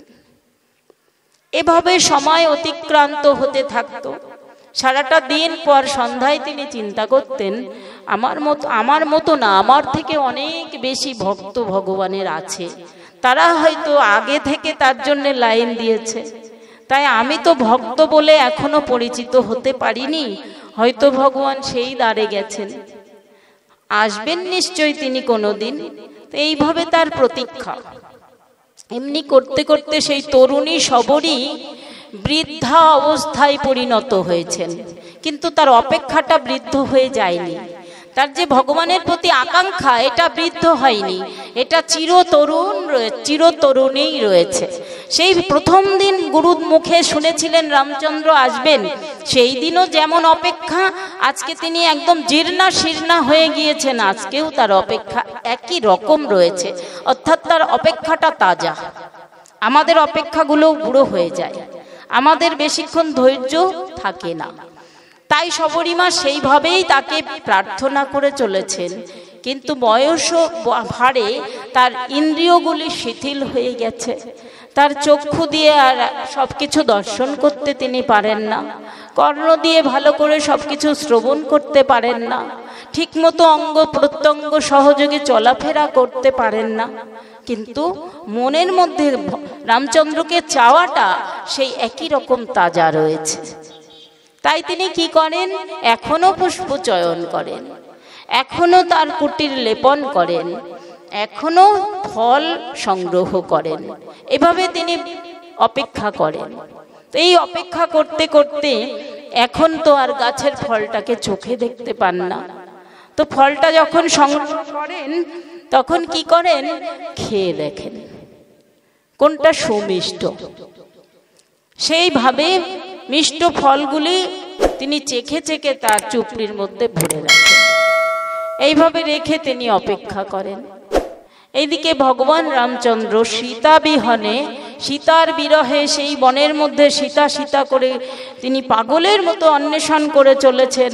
এইভাবে এগোতে এগোতে যখন এই কুটির সমীপে এসে পড়েছেন, তখন রামচন্দ্রের মুখে আর সীতা নাম নেই। কেমন হঠাৎ অজ্ঞাত সারে তিনি যেন সবরি সবরি করতে শুরু করেছেন। ভ্রাতা লক্ষণ বলছেন, কেমন হলো? যিনি সীতা বলতে বলতে পাগল ছিলেন, তিনি আজকে সবরি সবরি করছেন। রামচন্দ্র আমার দাদা হতে পারে, কিন্তু আমরা তো সেই 4-5 মিনিটের ছোট বড়, তাহলে কোনোদিন তো দাদার সঙ্গে এমন কারোর পরিচয় হয়েছে বলে আমার জানা নেই। তাহলে আমার দাদা কেন সীতা সীতা বাদ দিয়ে সবরি সবরি করছেন? তো তিনি জানতে চাইলেন। ভগবান বলছেন, আমার সঙ্গে এসো। সেই পুষ্প ছড়ানো রাস্তাটা দিয়ে ভগবান এগিয়ে চলেছেন। আর ওই সবরীর যে ব্যাকুলতা, তার সেই যে রেডারে ধরা পড়ে গেছে। এই জন্য তিনিও সবরী, মানে ভক্ত যেমন ভগবানকে স্মরণ করেন, ভগবানও ভক্তকে স্মরণ করেন। তাই আজকে ভগবানকে স্মরণ করে ফেলেছেন ভক্ত, আর ভক্ত ভগবান একাকার হয়ে গিয়েছেন। তিনি সবরীর কুটিরের সমীপে এসে গেছেন। সবরী যখন ভগবানের উপস্থিতি অঙ্গগন্ধ পেয়েছেন, তখন পাগল হয়ে গিয়েছেন যে আমি কি করে সেবা দেব, কারণ চোখে তো আর দেখতে পান না। কোথায় তাকে বসাবেন? তিনি তার নিজের কুটিরের রাস্তাটা ভুলে গিয়েছেন, কি করে রামচন্দ্রকে কোথায় নিয়ে যাবেন। কেমন একটা হয়ে গিয়েছেন, মানে এত বড় প্রাপ্তিতে বিহ্বল হয়ে গিয়েছেন, কি করবেন বুঝতে পারছেন না। ভগবান বুঝতে পারছেন সবরীর মনের অবস্থা, নিজে তার হাতটা ধরলেন এবং তার কুটিরে নিয়ে গেলেন। তাহলে এখানে সবরী নিজের কুটিরের রাস্তা ভুলে গিয়েছেন ভগবানকে পেয়ে, যে এতদিনের প্রতীক্ষার অবসান হয়েছে। যদি এমন কারো হয়, সত্যি কি সে তার দিশা থাকবে? কি করবেন তিনি তখন? তাই কুটিরে গিয়েছেন। শবরী মা কি করে তাকে কোথায় বসাবেন? ভগবান নিজেই আসনে বসেছেন। এইবার তার সেই কুড়িয়ে আনা ফলগুলো এনে তার সামনে দিয়েছেন। ভগবান সানন্দে ওই ফলগুলো আস্বাদন করছেন। লক্ষণের একটু বিরক্ত লাগছে। দাদা একটু ফলগুলো খাচ্ছে, আবার আমাকেও নিতে বলছে। দাদা দিচ্ছেন যেহেতু তার ভাই দাদার কথার অমর্যাদা তিনি কোনোদিন করেননি, তাই হাতে নিচ্ছেন, কিন্তু মন থেকে গ্রহণ করতে পারছেন না। আর ভগবান রামচন্দ্র ভ্রুক্ষেপ না করে ফলগুলো সমানে আহার করে চলেছেন। কারণ শাস্ত্র বলছেন ভগবান কখনো বস্তুর ভুখা নন, ভাবের ভুখা। তাই শবরী মা যে ভাব নিয়ে তার জন্য প্রতীক্ষা করে এই ফলগুলো সংগ্রহ করে রেখেছেন, সেই ভাবটাকেই তিনি আজকে আস্বাদন করছেন। এই আস্বাদনের মধ্যে দিয়ে তিনি উপলব্ধি করলেন তিনি তো শবরীর জন্যে একাত্ম হয়ে গিয়েছেন। তার যে ভেতরের উৎকণ্ঠা, যে আমার জন্য দীর্ঘ 10,000 বছর এই ব্যক্তিটি প্রতীক্ষা করেছেন, তাই তাকে তার সমস্ত প্রেম উজাড় করে দিলেন। বিনিময়ে তিনি উপলব্ধি করতে চাইলেন এই শবরী আমার জন্য কতটা প্রেম প্রদান করে বসে আছে। শবরীর মনটা তো আমার হচ্ছে না, আমার মনটা শবরীর জন্য হচ্ছে। তাই শবরীর কি মন আমার জন্য, সেইটা জানার জন্য আমাকে শবরী হতে হবে। গৌরহরির এই প্রার্থনা যে আমি তো বুঝতে পারছি সবাই আমায় ভালোবাসে, কিন্তু তার সেই কোন ভাব নিয়ে সে আমায় ভালোবেসেছে, সেই ভাবটা আমি তো কৃষ্ণ থেকে বুঝতে পারছি না। ভক্ত না হলে তো আমি বুঝতে পারছি না। এই জন্যে আজকে শবরীর প্রেমটাকে বোঝার জন্যে আমাকে শবরী হতে হবে। ঠিক সেই রকম এই ভক্ত আমাকে এত ভালোবেসেছে, সেইটা বুঝবার জন্যে আমাকে ভক্ত হতে হবে। আমি যদি ভক্ত হতে না পারি, তাহলে ভক্তের ভালোবাসাটা কেমন আমাকে দিয়েছিল, যে প্রেমে আমি ঋণী হয়েছি, সেই ঋণ আমি শোধ হতে পারবো না। তো এই কারণে তিনি এই গৌরহরি হয়ে কলিতে অবতীর্ণ হলেন। তো তিনি কেবল আচার্যই ছিলেন না, কিন্তু নবদ্বীপে তার পরিচয় ছিল তিনি আচার্য, কারণ নিমাই পণ্ডিত। নবদ্বীপ ছিল শিক্ষার পীঠস্থান। এখানে সবাই শিক্ষা গ্রহণ করতে আসতেন। তো সেই নবদ্বীপের নিমাই পণ্ডিত তিনি কেবল পণ্ডিত ছিলেন না, তিনি যে কেবল সন্ন্যাসী ছিলেন না, তিনি যে একজন ভক্ত রূপে অবতীর্ণ হয়েছিলেন, সেই যে ভক্তের মহিমা জগতে প্রচার করতে এসেছিলেন, সেটাই প্রমাণ করবার জন্য এই তিনটি ভাবকে তিনি গ্রহণ করবার জন্যে এই লীলায় অবতরিত হলেন। তো এই যে লীলায় অবতরিত হলেন, এটাও কিন্তু সম্পূর্ণটা নিজের ইচ্ছাই নয়, ভক্তের আকাঙ্ক্ষাও ছিল। ভক্ত এবং ভগবান দুজনের আকাঙ্ক্ষা যখন এক জায়গায় মিলিত হবে, তখনই সেই দুজনের লীলায় অবতরণটা হবে, নচেত সম্ভব নয়। তাই ভক্তরা তাকে ব্যাকুল হয়ে প্রার্থনা করেছিলেন। সেই ভক্তের মধ্যে সর্বোৎকৃষ্ট ভক্ত হচ্ছেন ভগবান ভোলানাথ।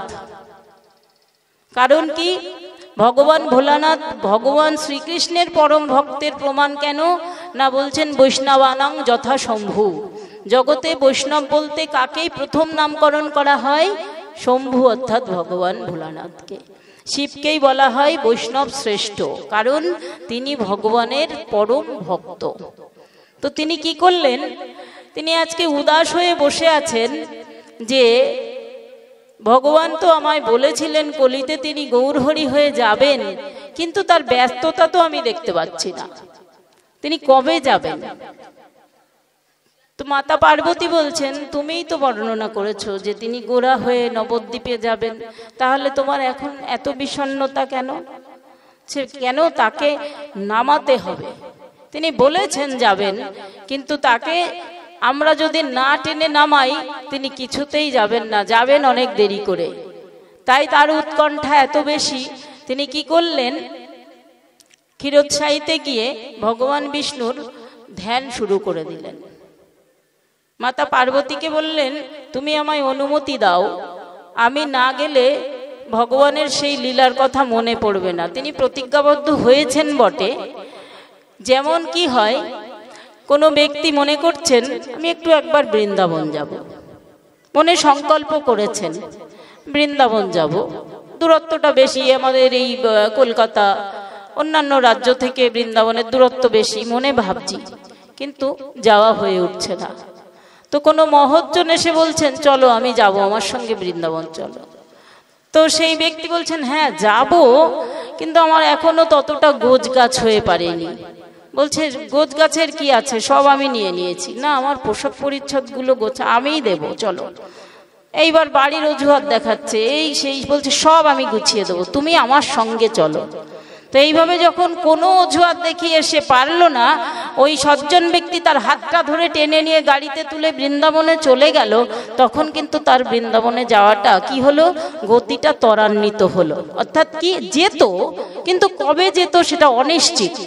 ভগবান আসবেন গৌর হরি হয়ে, কিন্তু কবে আসবেন সেটা অনিশ্চিত। তাই ভগবান ভোলানাথ দেখছেন না, এভাবে অপেক্ষা করা যায় না। তাই তিনি ক্ষীরোদসাইতে এসে স্তুতি শুরু করলেন ভগবান বিষ্ণুর। কারণ কি, ইতিপূর্বে ভাগবতের বর্ণনায় আমরা পেয়েছি, যখন পৃথিবী ভারাক্রান্ত, যখন আমরা দেখেছি যে সাধুরা যজ্ঞ করতে পারছে না, সাধুদের যজ্ঞকুণ্ড ধ্বংস করা হচ্ছে, এই যে সমস্ত জায়গায় অনাচার শুরু হয়ে গিয়েছে, পৃথিবী পাপের ভারে ভারী হয়ে গিয়েছে, তখন কি করেছেন, সবাই মিলিত হয়ে ব্রহ্মা শিবজি সকল দেবতারা একত্রিত হয়ে ক্ষীরোদসাইতে এসে ভগবানের স্তুতি করেছেন। আজকে মহেশ্বরও সেইটাই করলেন, যে না, স্তুতি করে জাগালে তার সেই লীলার কথা মনে পড়বে না। তাই তিনি ক্ষীরোদসাইতে এসে ধ্যানমগ্ন হলেন, ভগবানকে অবতরিত হওয়ার কথা স্মরণ করাচ্ছেন। এই ধ্যানে তিনি 700 বছর কাটিয়ে দিয়েছিলেন। আমাদের দিন নয়, ভগবানের দিন, আরো দীর্ঘ সময়। কারণ ব্রহ্মার একদিনে আমাদের কত দিব্য যুগ চলে যায়, তাহলে শিবজির তার থেকেও দীর্ঘদিন, তার 700 বছর তিনি ক্ষীরোদসাইতে ধ্যান করেছিলেন। তখন মহাবিষ্ণু তাকে দর্শন দিতে ক্ষীরোদসাইয়ের কিনারায় উঠে এসেছেন।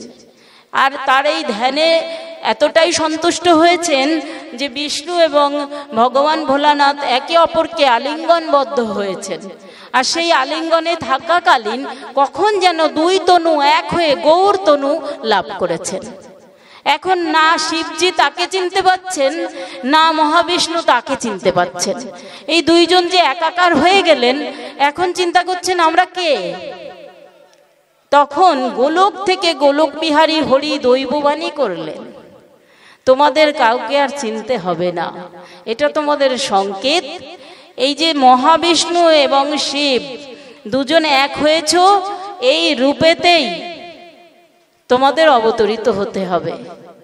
তাই আমরা কি জানি, মহাবিষ্ণুর অবতার শ্রী অদ্বৈত চন্দ্র। একদিকে বলছি অদ্বৈত চন্দ্র সদাশিব, আর একদিকে বলা হচ্ছে মহাবিষ্ণুর অবতার।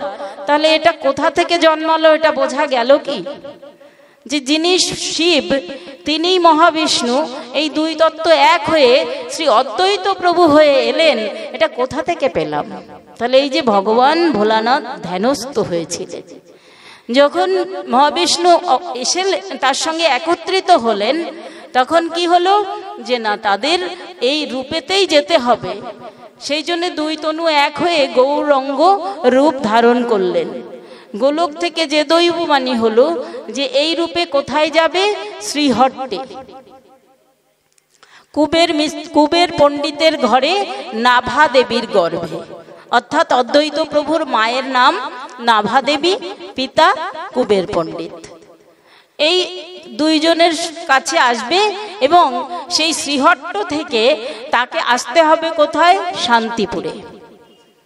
তাই মহাপ্রভুর যত পরিকর, তার সর্ব অগ্রগণ্য পরিকর হচ্ছেন শ্রী অদ্বৈত প্রভু।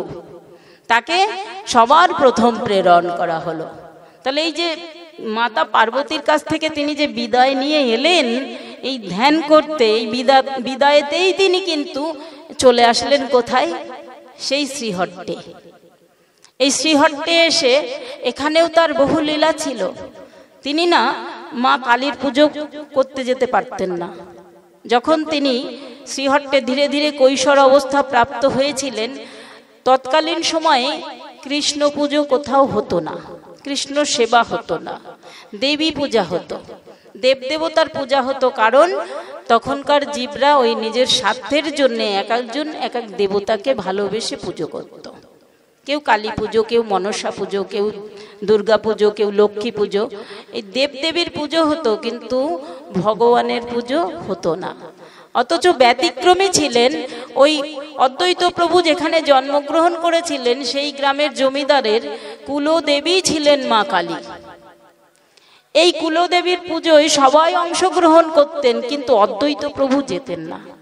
তা একদিন সবাই বলছেন, তোমার বাবা ওই বাড়িতে এত বড় কাজের, ওখানে তার প্রধান উপযোগী উপদেষ্টা জমিদারের, আর সেই জমিদারের বাড়িতে তুমি কেন মায়ের পুজো দেখতে যাও না? কেন উনি যেতে পারতেন না? কারণ সদাশিব অদ্বৈত প্রভু তিনি কি করে মায়ের পুজোর মন্দিরে গিয়ে মায়ের সামনে প্রণত হবেন? এটা তো তিনিই জানছেন, জগৎজীব তো জানছেন না। তাই একদিন সবাই যখন পিড়াপিড়ি করে তাকে নিয়ে গেলেন মন্দিরে, আর ওই মন্দিরের সামনে যখন প্রণত করতে বাধ্য করলেন, তখন মায়ের মূর্তিটা ভেঙে গুঁড়ো গুঁড়ো হয়ে গেল। এই জন্যই তিনি যেতে চাইতেন না। তো এরকম বহু লীলা ওই শ্রীহট্টে সংগঠিত হয়েছিল।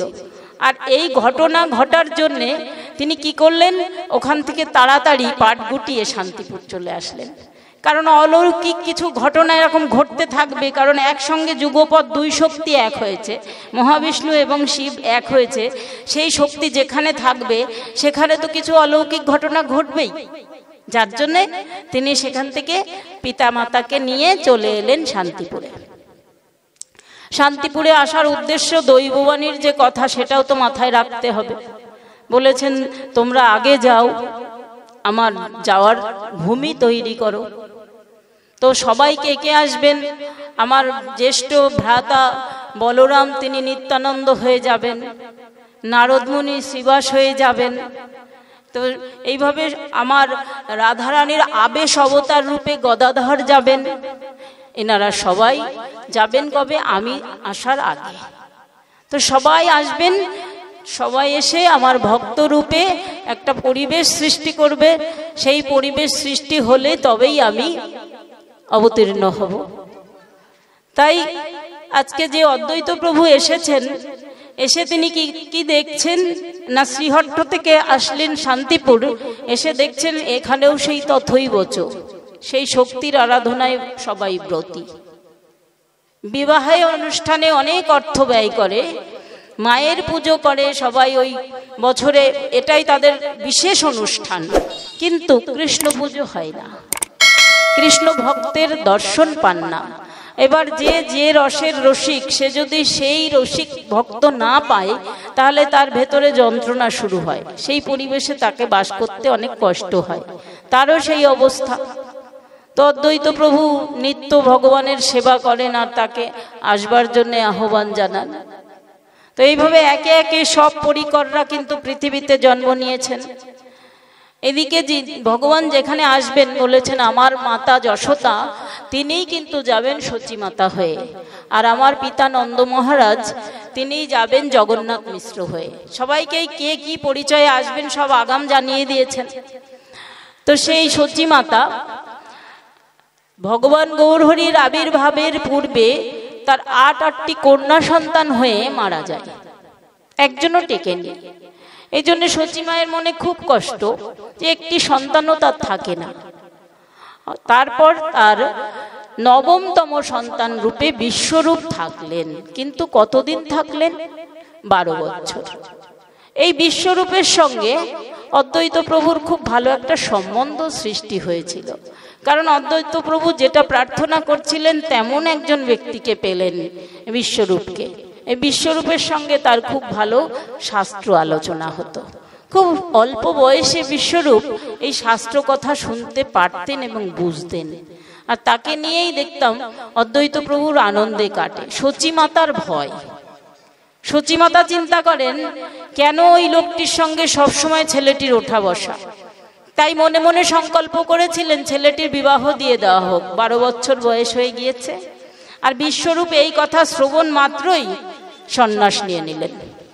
অর্থাৎ তার মধ্যে ব্রহ্মচারী ব্রত ছিল, তাই তাকে আর সংসার বাঁধতে পারল না। এখানে সচিমাতার মনে খুব কষ্ট যে 8টি কন্যা সন্তান হলো, থাকলো না, একটি পুত্র সন্তান, সেও 12 বছরে আমাকে ছেড়ে চলে গেল। তারপর এদিকে অদ্বৈত প্রভু প্রত্যহ গঙ্গার তীরে তিনি ওই শালগ্রাম শিলায় তুলসী দিয়ে ভগবানকে আহ্বান করছেন প্রত্যেক দিন। আর এই যে 2 শক্তি, এই 2 শক্তির কাছে তো তিনি বাধা। এখানে তিনি তার যে হুঙ্কার দিচ্ছেন গোলকে, সেই হুঙ্কার চলে যাচ্ছে, এবার তাকে আসতেই হবে। তো প্রত্যেক দিন অদ্বৈত প্রভু এইভাবে সেবা করেন। জগৎ সংসারে আমরা এই যে ভগবান ভোলানাথ আর মাকে অনেক সময় এই শাক্ত বৈষ্ণব নিয়ে একটা ঠেলাঠেলি হয়। তো শাস্ত্র দেখুন কিভাবে সমন্বয় সাধন করছেন, যে আজকে ভগবান ভোলানাথের প্রার্থনায় এই গৌরহরি অবতরিত হচ্ছেন। তো জগতে সেই ভোলানাথকে যদি পুজো করা হয়, তাহলে কৃষ্ণ পুজো করা যাবে না, এমন কি হতে পারে? শাস্ত্র বলছেন আদি পিতা ভোলানাথ বা দেবাদিদেব মহাদেব, আদি মাতা মহাশক্তি। তাহলে এই যে আদি পিতা এবং আদি মাতা জগৎ সংসারের জীব, আমরা সবাই তার কি সন্তান? তাহলে পিতা মাতার সঙ্গে যদি সন্তানের সম্পর্ক থাকে, সেই সন্তান যদি কাউকে পতিতে বরণ করে, তাহলে কি বাবা মার দুঃখ হবে যে আমার ছেলে মেয়ে কেন বিয়ে করছে? নিশ্চয় হয় না। তো এখানে ভোলানাথ এবং মাতা পার্বতী প্রার্থনা করছেন এই জগতের সব সন্তান রূপী আত্মাগুলো তার কন্যা সম, এই কন্যা যেন পতি হিসাবে জগৎপতিকে লাভ করতে পারে। তাই জগতের সব সন্তানরা যেন ভগবান শ্রীকৃষ্ণের ভক্ত হয়।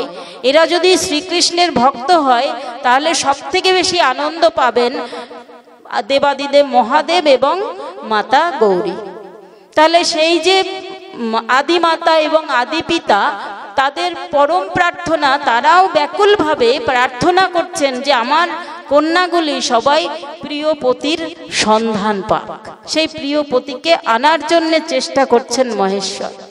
সন্তানটি যদি বলে না তুমি বাবা মা, তোমাকে ছেড়ে আমি কোথাও যাব না, তো বাবা মা কি করবেন? কন্যাটির বিবাহ দিলে কি বাবা মায়ের সঙ্গে সম্পর্ক ছেদ হয়ে যায়? পিতামাতা তখনই আনন্দ পান যে একটা সঠিক পাত্রে পাত্রস্থ করতে পারলে তার পরিচিতিটা কি হবে, সেই পাত্রের পরিচয়ে তার পরিচিতি হবে। পিতামাতার সঙ্গে সম্বন্ধ ছিন্ন হবে না, কিন্তু তখন পিতামাতার গর্ব হবে যে কন্যাটি যদি একটি সুন্দর পাত্রে পাত্রস্থ হয়। তাই এটা হচ্ছে মানব সংসারে পিতামাতার উদ্দেশ্য, যে মেয়েটি একটা ভালো পাত্রের হাতে যাক। আর যিনি জগৎ পিতা হবেন, জগৎ মাতা হবেন, তাদের উদ্দেশ্য কি হবে? পরমাত্মিক উদ্দেশ্য। তারা কি চাইবেন? আমার সন্তান, আমার কন্যা যেন ওই পরম পতির সান্নিধ্য লাভ করতে পারে। কেন এই আকাঙ্ক্ষা তাদের হবে? কারণ যখন কন্যাটি তার পতিকে পাবে, তখন তার একটা চেহারার পরিবর্তন হবে।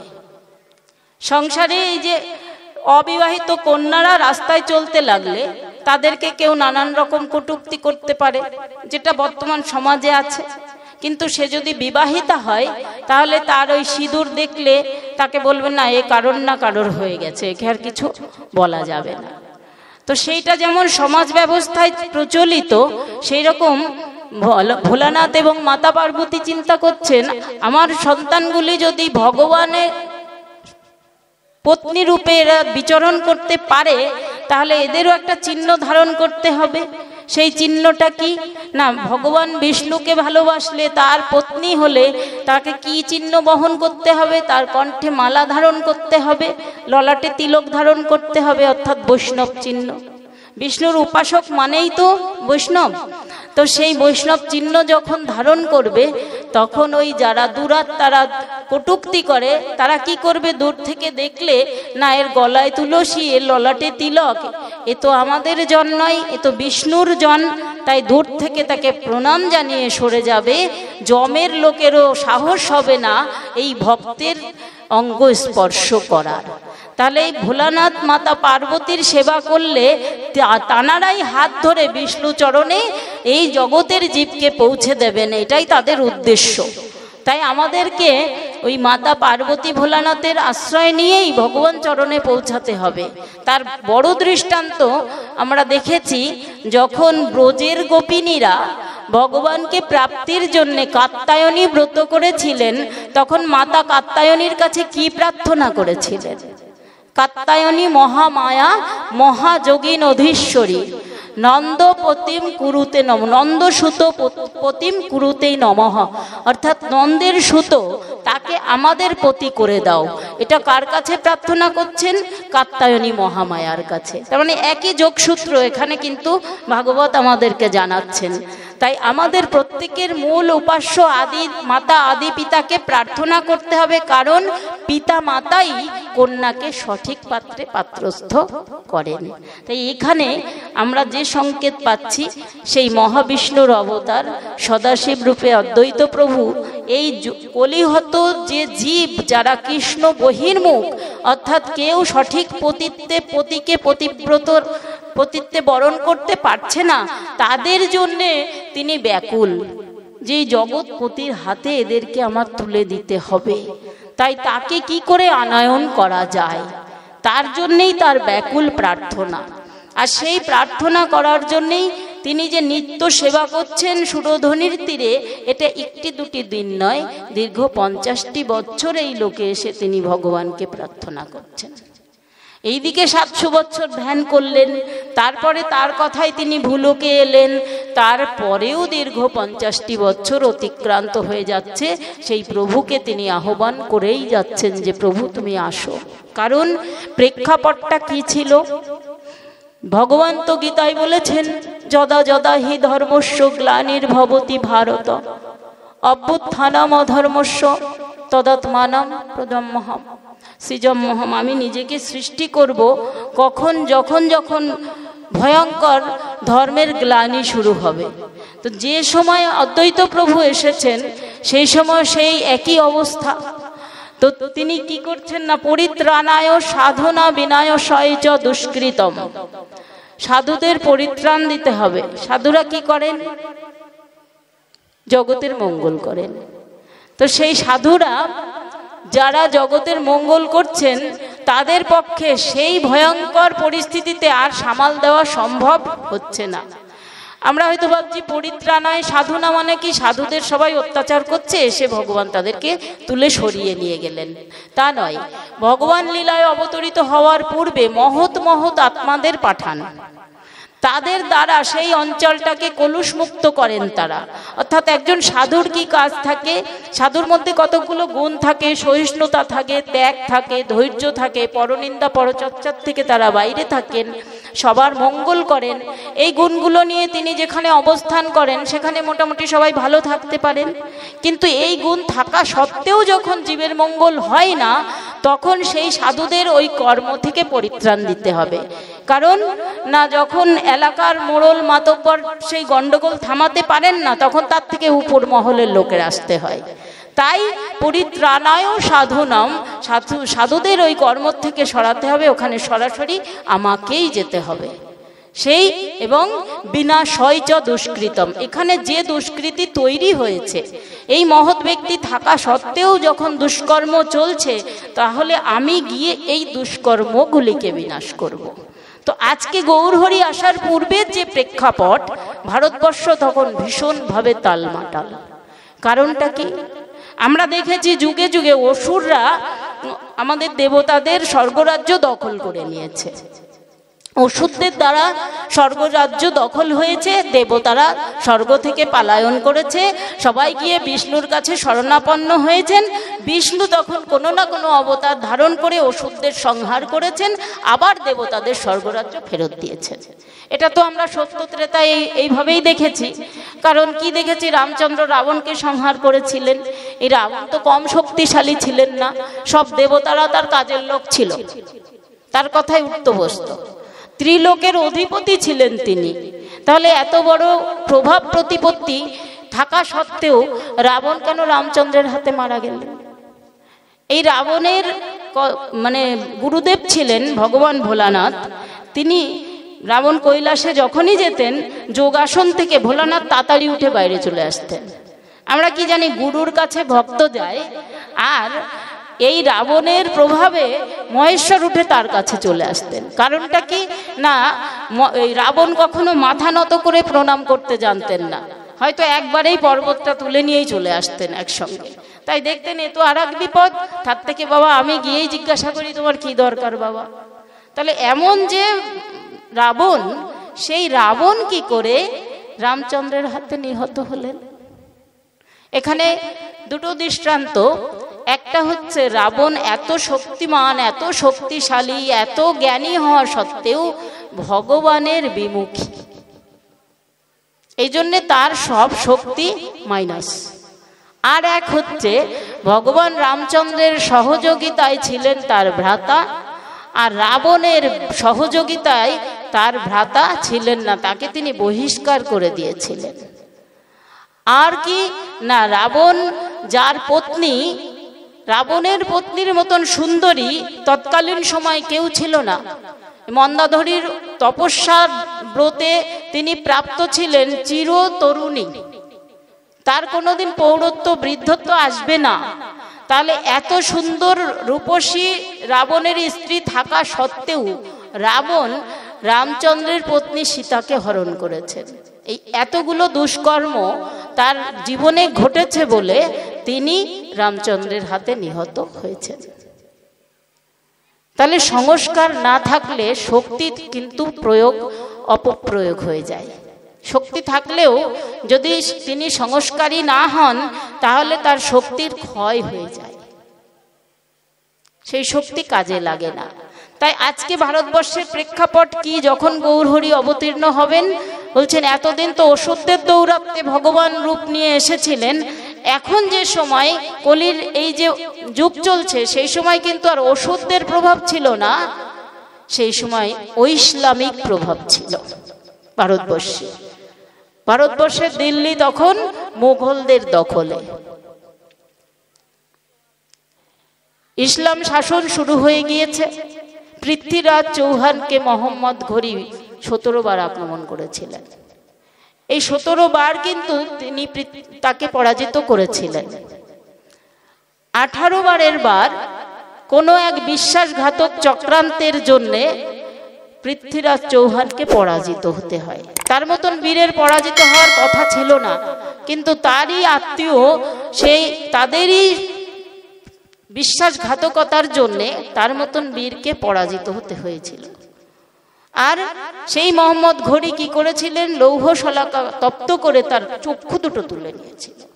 মানে ঐতিহাসিক প্রেক্ষাপটটা কেন বলছি, যে এই সময় তো অসুর ছিল না, তাহলে ভগবান আসলো কেন? এই সময় কোন আসুরিক প্রবৃত্তি ছিল আমি সেটাই বলতে চাচ্ছি। তারপর কি করেছিলেন না, পৃথ্বীরাজ চৌহানের 2 জন কন্যা ঘোড়া নিয়ে বেরিয়ে গিয়েছিলেন, কারণ যখন তার পিতার বিয়োগ হয়ে গেল তখন ওই ঘড়ি তার মাতাকে বের করে নিয়ে এসেছিলেন ভারী সবার মধ্যে, এবং যার কন্যায় অপমান করছিলেন, তাই 2 কন্যা তলোয়ার নিয়ে ঘড়ির মস্তক ছিন্ন করে দিয়েছিলেন। আমরা ইতিহাসে এটা পড়িনি, পরবর্তীকালে সংগ্রহ করেছি। ইতিহাসে কি পড়েছি, দি গ্রেট আকবর। কি করে মুঘলদের আকবরতা হয়, যারা অন্য দেশ থেকে আমাদের দেশ দখল করে নিল, আমাদের দেশের রাজপুতদের মেরে ফেললো, আমাদের দেশের সম্পদ হরণ করে করে অন্য দেশে নিয়ে চলে গেল, তারা কি করে গ্রেট হয়?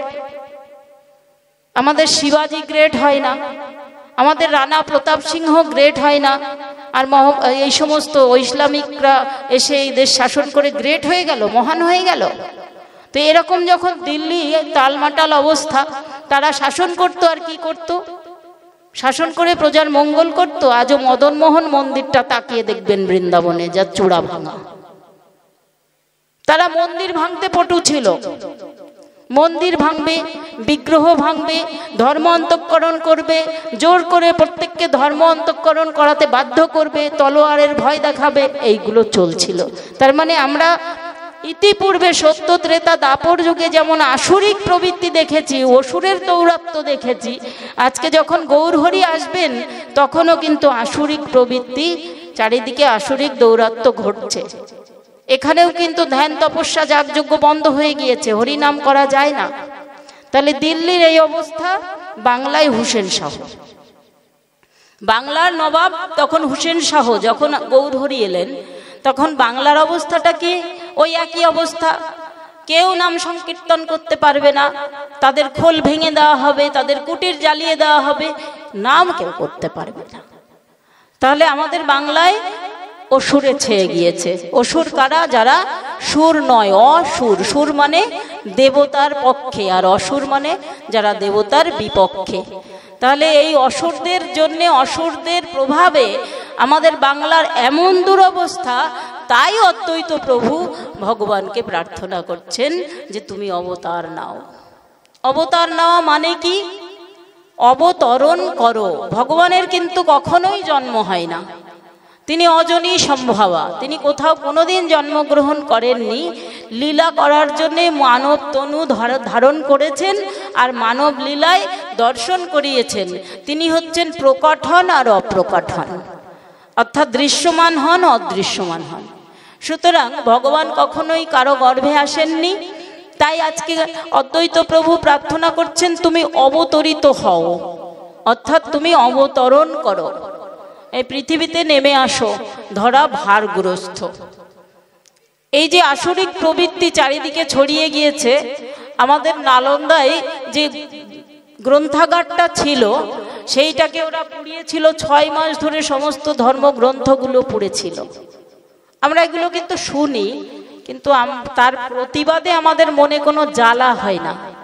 যে ধর্মগ্রন্থ, যা আসল নির্যাস ছিল ভারতবর্ষে, সেইগুলো সব নষ্ট করে দিয়েছে, আমাদের শাসন ব্যবস্থাকে ভেঙে গুড়িয়ে দিয়েছে, এদেশ থেকে সব সম্পত্তি হরণ করে নিয়ে গিয়েছে। তথাপিও আমরা ভাইচারা নিভিয়ে যাচ্ছি আজও। কিন্তু সেই সময় গৌরহরি এসেছেন। এই যে দৌরাত্ম্য, এই দৌরাত্ম্যকে তিনি কোনো অস্ত্রের সাহায্যে দমন করেননি, দেখিয়ে গেলেন যে সব যুগে তিনি অস্ত্র ধারণ করেছিলেন। তার ত্রেতা যুগে তীর ধনুক সম্বল ছিল, তারপরে চক্র সঙ্গে ছিল, কিন্তু কলিতে এত দৌরাত্ম্য, এত উপদ্রব, মন্দিরগুলো ভেঙে শেষ। আজকে বৃন্দাবনের কোনো অস্তিত্ব ছিল না। যেই বৃন্দাবনকে আমরা এখন দর্শন করছি, এই বৃন্দাবন এই গৌরহরির আগমনের জন্যই আমরা লাভ করতে পেরেছি। আমরা কেউ উপলব্ধি করি না যে কার জন্যে এই বৃন্দাবন দর্শন করতে পারছি। কোনো চিহ্ন ছিল না, সমস্ত বিগ্রহগুলো এই গুহার মধ্যে, সেই গুহার মধ্যে লুকিয়ে রাখা ছিল। কত কত সম্ভ্রান্ত পরিবাররা তাদের আরাধ্য দেবতাকে লুকিয়ে রেখে নিজেদের প্রাণ বাঁচানোর জন্য চলে গেছেন। আজকে মাধবেন্দ্র পুরী যে গোপীনাথকে উদ্ধার করলেন, তিনি স্বপ্নে দর্শন করলেন যে আমায় তোলো, এখানে আমি থাকতে পাচ্ছি না, জরাজীর্ণ হয়ে আছি, জঙ্গলে আকীর্ণ হয়ে আছি, তুমি আমায় তোলো। এই যে বিগ্রহটি সত্যি সত্যি গুহার মধ্যে গেল কি করে? এই গোপীনাথকে যে তুললেন মাধবেন্দ্র পুরী, কি করে পেলেন, কি করে? এটা ওই মোগলদের অত্যাচারের কারণ।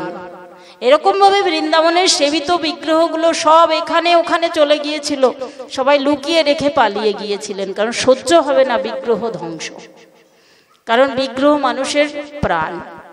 তাই তাদেরকে পরে এই ভক্তরা এই সংকেত পেয়ে পেয়ে উদ্ধার করেছেন, আর এক একটা মন্দিরে প্রতিষ্ঠা করেছেন। সেই বৃন্দাবন আমরা আজকে দর্শন করছি। তো এই যে ভক্তরা পেলেন, এই ভক্তরা কাদের দৌলতে পেলেন? শ্রীমান মহাপ্রভুর জন্য পেলেন।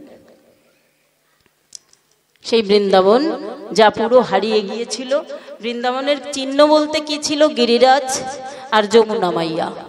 আর এখনো ওই মন্দিরের চূড়া ভাঙা মন্দিরটা, যেটা মোগলরা ভেঙেছিলেন, মদনমোহন মন্দিরের চূড়াটা নেই কেন?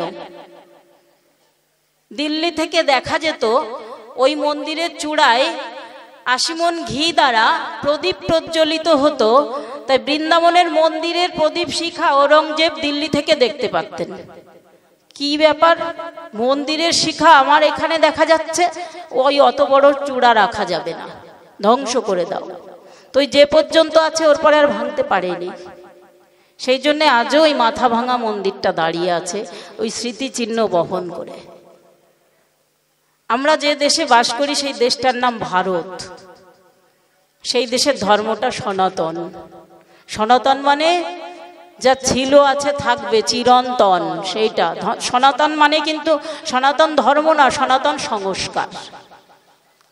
তো সেই ভারতবর্ষের সনাতন ধর্ম, একে বিনাশ করার জন্যে বহুভাবে চক্রান্ত এবং আক্রান্ত করা হয়েছে, কিন্তু বিনাশ করা যায়নি। কারণ দেশটার নাম ভারত। ভা মানে কি? জ্যোতি। জ্যোতি মানে জ্ঞান। তো যেখানে জ্ঞান রত থাকে, যেখানে জ্যোতি সর্বদা বর্তমান থাকে, সেই জ্যোতিকে কে সরাবে? তা যতই দৌরাত্ম্য হোক, জ্যোতির কখনো নির্বাপন হয়নি। সেই জন্য ভারত তার চিরজ্যোতি নিয়ে আজও ভাস্বর হয়ে আছে। সেই জন্য ভারতকে কেউ মিটাতে পারেনি, আর কোনোদিন মিটাতে পারবেও না। তো এই প্রেক্ষাপটে গৌরহরির আবির্ভাব। তো অদ্বৈত প্রভু এইভাবে আহ্বান করছেন। আর এইদিকে প্রত্যেক দিন তিনি গঙ্গায় যে পুষ্প অর্পণ করছেন, এই পূজা করা শালগ্রাম শিলার ওই পুষ্প তুলসী পত্র নিয়ে তিনি গঙ্গায় বিসর্জন দেন। তো এই করতে করতে যখন এই দীর্ঘ 50 বছর অতিক্রম হয়েছে, তখন একদিন তিনি দেখছেন আজকে পুষ্পগুলো বিসর্জন দেওয়ার পর পুষ্পগুলো নদীর স্রোতের উজানে যাচ্ছে। আমরা কি জানি, যা কিছু জলস্রোতে ফেলা হয়, যেদিকে স্রোত যায় সেই দিকেই যায়। কিন্তু অদ্বৈত প্রভু আজকে দেখছেন জলের স্রোতের উল্টো দিকে ওই তুলসী পত্র পুষ্প ভেসে যাচ্ছে। তিনি আবার ছাড়লেন, যে ভুল হতে পারে। তো বারবারই দেখছেন যেটাই তিনি ছাড়ছেন সেটাই আজকে শান্তিপুর ঘাটের থেকে নবদ্বীপের দিকে প্রবাহিত হচ্ছে, জলের স্রোতটা শান্তিপুরের দিকে। কিন্তু কেন? এইটা দেখে তার মনে একটা খটকা লাগলো, আজকে আমি দেখব এই পুষ্প কোথায় যায়। তাই তিনি নদীর কিনারা ধরে চলেছেন। পুষ্প চলেছে উল্টো দিকে, তিনিও চলেছেন। যেতে যেতে দেখছেন পুষ্প 3 ক্রোশ বিপরীত দিকে চলে গেল। তো তিনি গিয়ে দেখলেন পুষ্পটা কোথায় যাচ্ছেন? নবদ্বীপ ঘাটে যেখানে মায়েরা স্নান করছে সেখানে পুষ্প গিয়ে, সব মায়েরা স্নান করছে, সেখানে সচী মাতাও স্নান করছেন।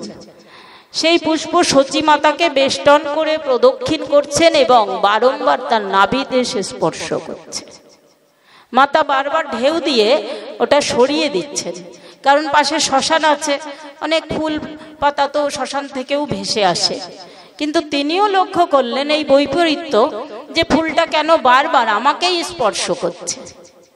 তাই আজকে তিনি পুষ্পটা আর সরিয়ে দিলেন না, ওটাকে তুলে অঞ্চলে বেঁধে নিয়ে তিনি চলে এলেন। যখন তিনি কিনারায় এলেন তখন অদ্বৈত প্রভু ষষ্ঠাঙ্গে তাকে দণ্ডবৎ করলেন। তো সচী মাতার ভয় লেগে গেল, এই দীর্ঘদেহী পুরুষ যিনি আমার পিতৃতুল্য, তিনি কেন আমায় প্রণাম করছেন? তিনি বলছেন, আমায় আপনি প্রণাম করবেন না, আপনার অত বড় প্রণাম আমি সহ্য করতে পারবো না। কিন্তু তিনি তো ছাড়বার পাত্র নয়, সংকেত তিনি পেয়ে গিয়েছেন যে আমার গৌরহরি কোথায় আসছেন। তাই তিনি ওখানে দণ্ডবৎ করছেন। আর মা তো ক্রন্দন করছেন, ভয়ে থরথর করে কাঁপছেন। কেন এই রকম পুরুষ, দিব্য পুরুষ তো, উনিও তো দিব্য পুরুষ, তো ওনার প্রণাম তিনি তো নিতে পারছেন না। তো সঙ্গে কে ছিলেন? হরিদাস ঠাকুর। তো হরিদাস ঠাকুর বলছেন, মা তুমি ওনাকে প্রণাম করতে দাও, উনি তোমাকে প্রণাম করছেন না, তোমার মধ্যে যিনি আবির্ভূত হচ্ছেন তাকে প্রণাম করছেন।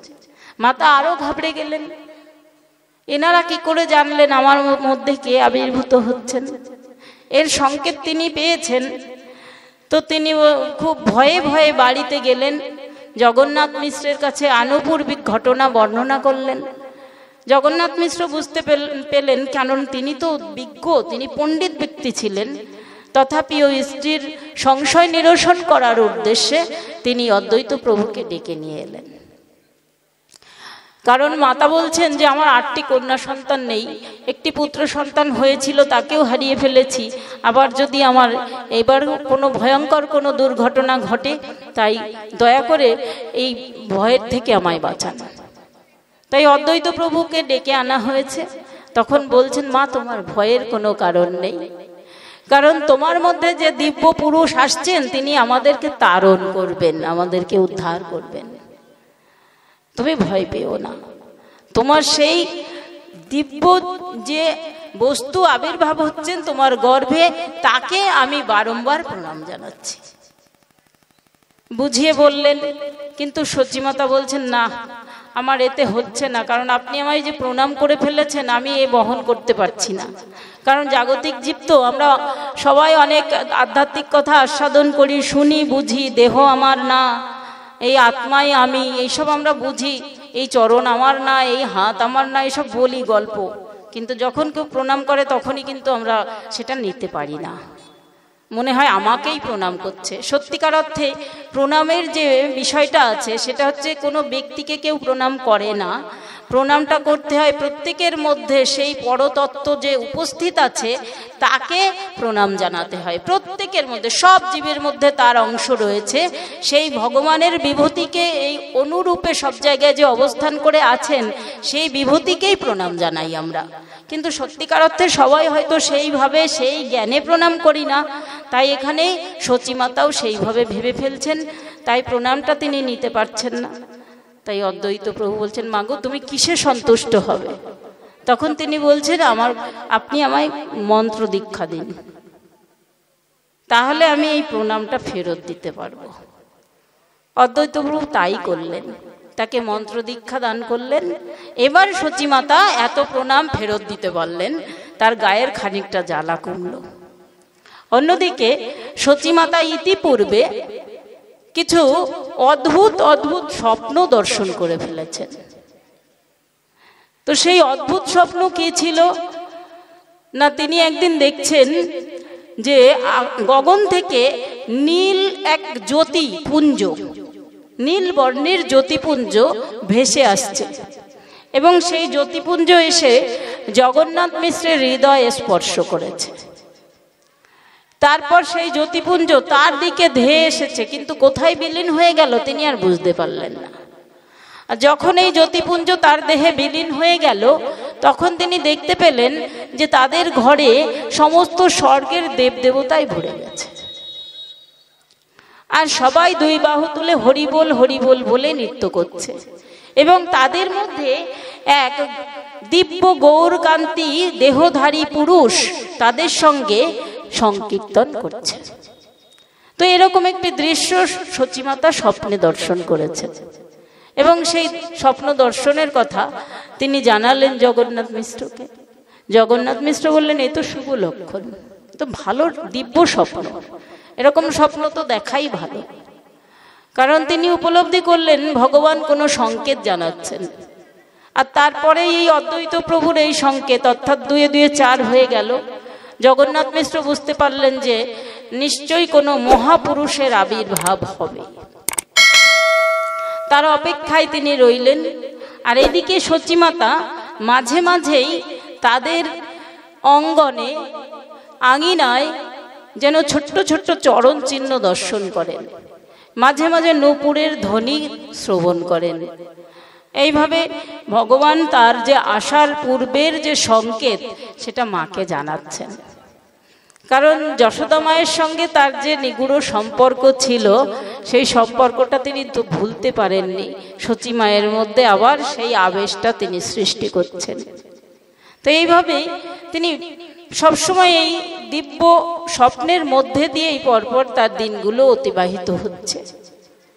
তিনি একবার স্বপ্ন দর্শন করছেন যেন নীলাচলে গিয়েছেন, নীলাচলে গিয়ে মহাপ্রভুর ওই সুন্দর রূপ দর্শন করছেন, মোহিত হয়ে মহাপ্রভুকে দর্শন করছেন। কখন যেন তিনি এমন বিভোর হয়ে মহাপ্রভুর বিগ্রহের মধ্যে নিজেকে হারিয়ে ফেলেছেন, মনে হচ্ছে মহাপ্রভু ওই বিগ্রহ থেকে ছোট্ট একটা গৌরকান্তি রূপ ধারণ করে ধীরে ধীরে এসে তার কোলে উঠে বসেছে। এরকমভাবে তিনি, মানে এটা কি হয়, মানুষের চিন্তন সেটাই স্বপ্নে দর্শন হয়। তো সচিমাতা তো এখন ভগবত চিন্তায় বিমুখ, মানে ভগবত চিন্তামুখী হয়ে আছেন, এই জন্যে ভগবান তার সেই রূপগুলো স্বপ্নের মধ্যে দিয়ে দর্শন দিচ্ছেন। এবং শাস্ত্রে বলা হয় ভগবানের চিন্তা যদি সবাই সবসময় করতে থাকেন আর যদি আপনি তাকে স্বপ্নে দর্শন করেন তাহলে বুঝতে পারবেন ভগবান আপনার ডাকে সাড়া দিয়েছে। কারণ ভগবান স্বপ্নটা অত সচরাচর হয় না, আসে না। দিব্য দর্শন তো হবে না, তবে স্বপ্ন দর্শন যদি হয় তাহলে বোঝা যাবে যে আমার ব্যাকুল প্রার্থনা তিনি শুনছেন। তো এখানে সচিমাতার ব্যাকুল প্রার্থনা যে তিনি শুনছেন তার প্রমাণ তিনি এই দর্শন দিচ্ছেন। তো এইভাবে ধীরে ধীরে সময় অতিবাহিত হয়েছে, দেহে তার সমস্ত চিহ্নগুলো প্রকাশ পেয়েছে। 10ম মাস অতিক্রান্ত, মায়ের প্রতীক্ষা আর সয় না। এভাবে সময় চলছে, চলতে চলতে 11 মাস 12 মাস অতিক্রান্ত, কিন্তু সন্তান তো ভূমিষ্ঠ হচ্ছে না। মা তো তখন ভয় পেয়ে যাচ্ছেন, কি ব্যাপার। তো যখন 12 মাস অতিক্রান্ত হয়েছে তখন জগন্নাথ মিশ্রকে তিনি বলছেন, পিতা নীলম্বর চক্রবর্তীকে তুমি ডাকো। এই লক্ষণ আমি কিছু বুঝতে পারছি না, এত দীর্ঘ সময় কেন কেটে যাচ্ছে। তো নীলম্বর চক্রবর্তী এসেছেন, এসে কন্যাটির মুখের দিকে দেখে তিনি তো বিজ্ঞ, জ্যোতির্বিজ্ঞানে পারদর্শী ছিলেন, মহাজ্যোতিষী ছিলেন নীলম্বর চক্রবর্তী। তিনি এসে এই দিব্যকান্তি অঙ্গ দেখে তার কন্যার তিনি অবাক হয়ে গিয়েছেন। তার নেত্র থেকে অশ্রু ঝরে পড়ছে। কন্যাকে তিনি কিছু বলতেই পারছেন না, তিনি ওই গৌরহরির অপ্রকট রূপটা দর্শন করছেন। আর কন্যা তো ভীষণভাবে উদ্বিগ্না, তিনি পিতার কাছে বারংবার জানতে চাইছেন। পিতা বলছেন যে যখন তুমি হয়েছিলে তখন সবাই বলেছিল কেন পুত্র হলো না, কেন পুত্র হলো না, পুত্র সন্তান না হলে বংশ থাকে না। তো আজকে নীলম্বর চক্রবর্তী বলছেন আমার কি সৌভাগ্য যে তোমার মতো কন্যাকে আমি পেয়েছি। কন্যাটির এইসব কথাই মন ভরছে না। পিতা অনেক স্তব স্তুতি করছেন, আর কন্যাটি জানতে চাইছেন বাবা তুমি বলো এখানে কবে তিনি জন্মগ্রহণ করবেন, কে আসছেন। পিতা বলছেন এক দিব্য পুরুষ যিনি যুগ অবতারও বটে, তিনিই আসছেন। তিনি কবে আসবেন, কবে আবির্ভাব হবেন দিনক্ষণ বলতে পারি না, তবে ফাল্গুনী পূর্ণিমা তিথিটা বলতে পারি। তো তিথিটা কি, ফাল্গুনী পূর্ণিমা। এই ফাল্গুনী পূর্ণিমা তিথিতে তিনি আবির্ভাব হবেন।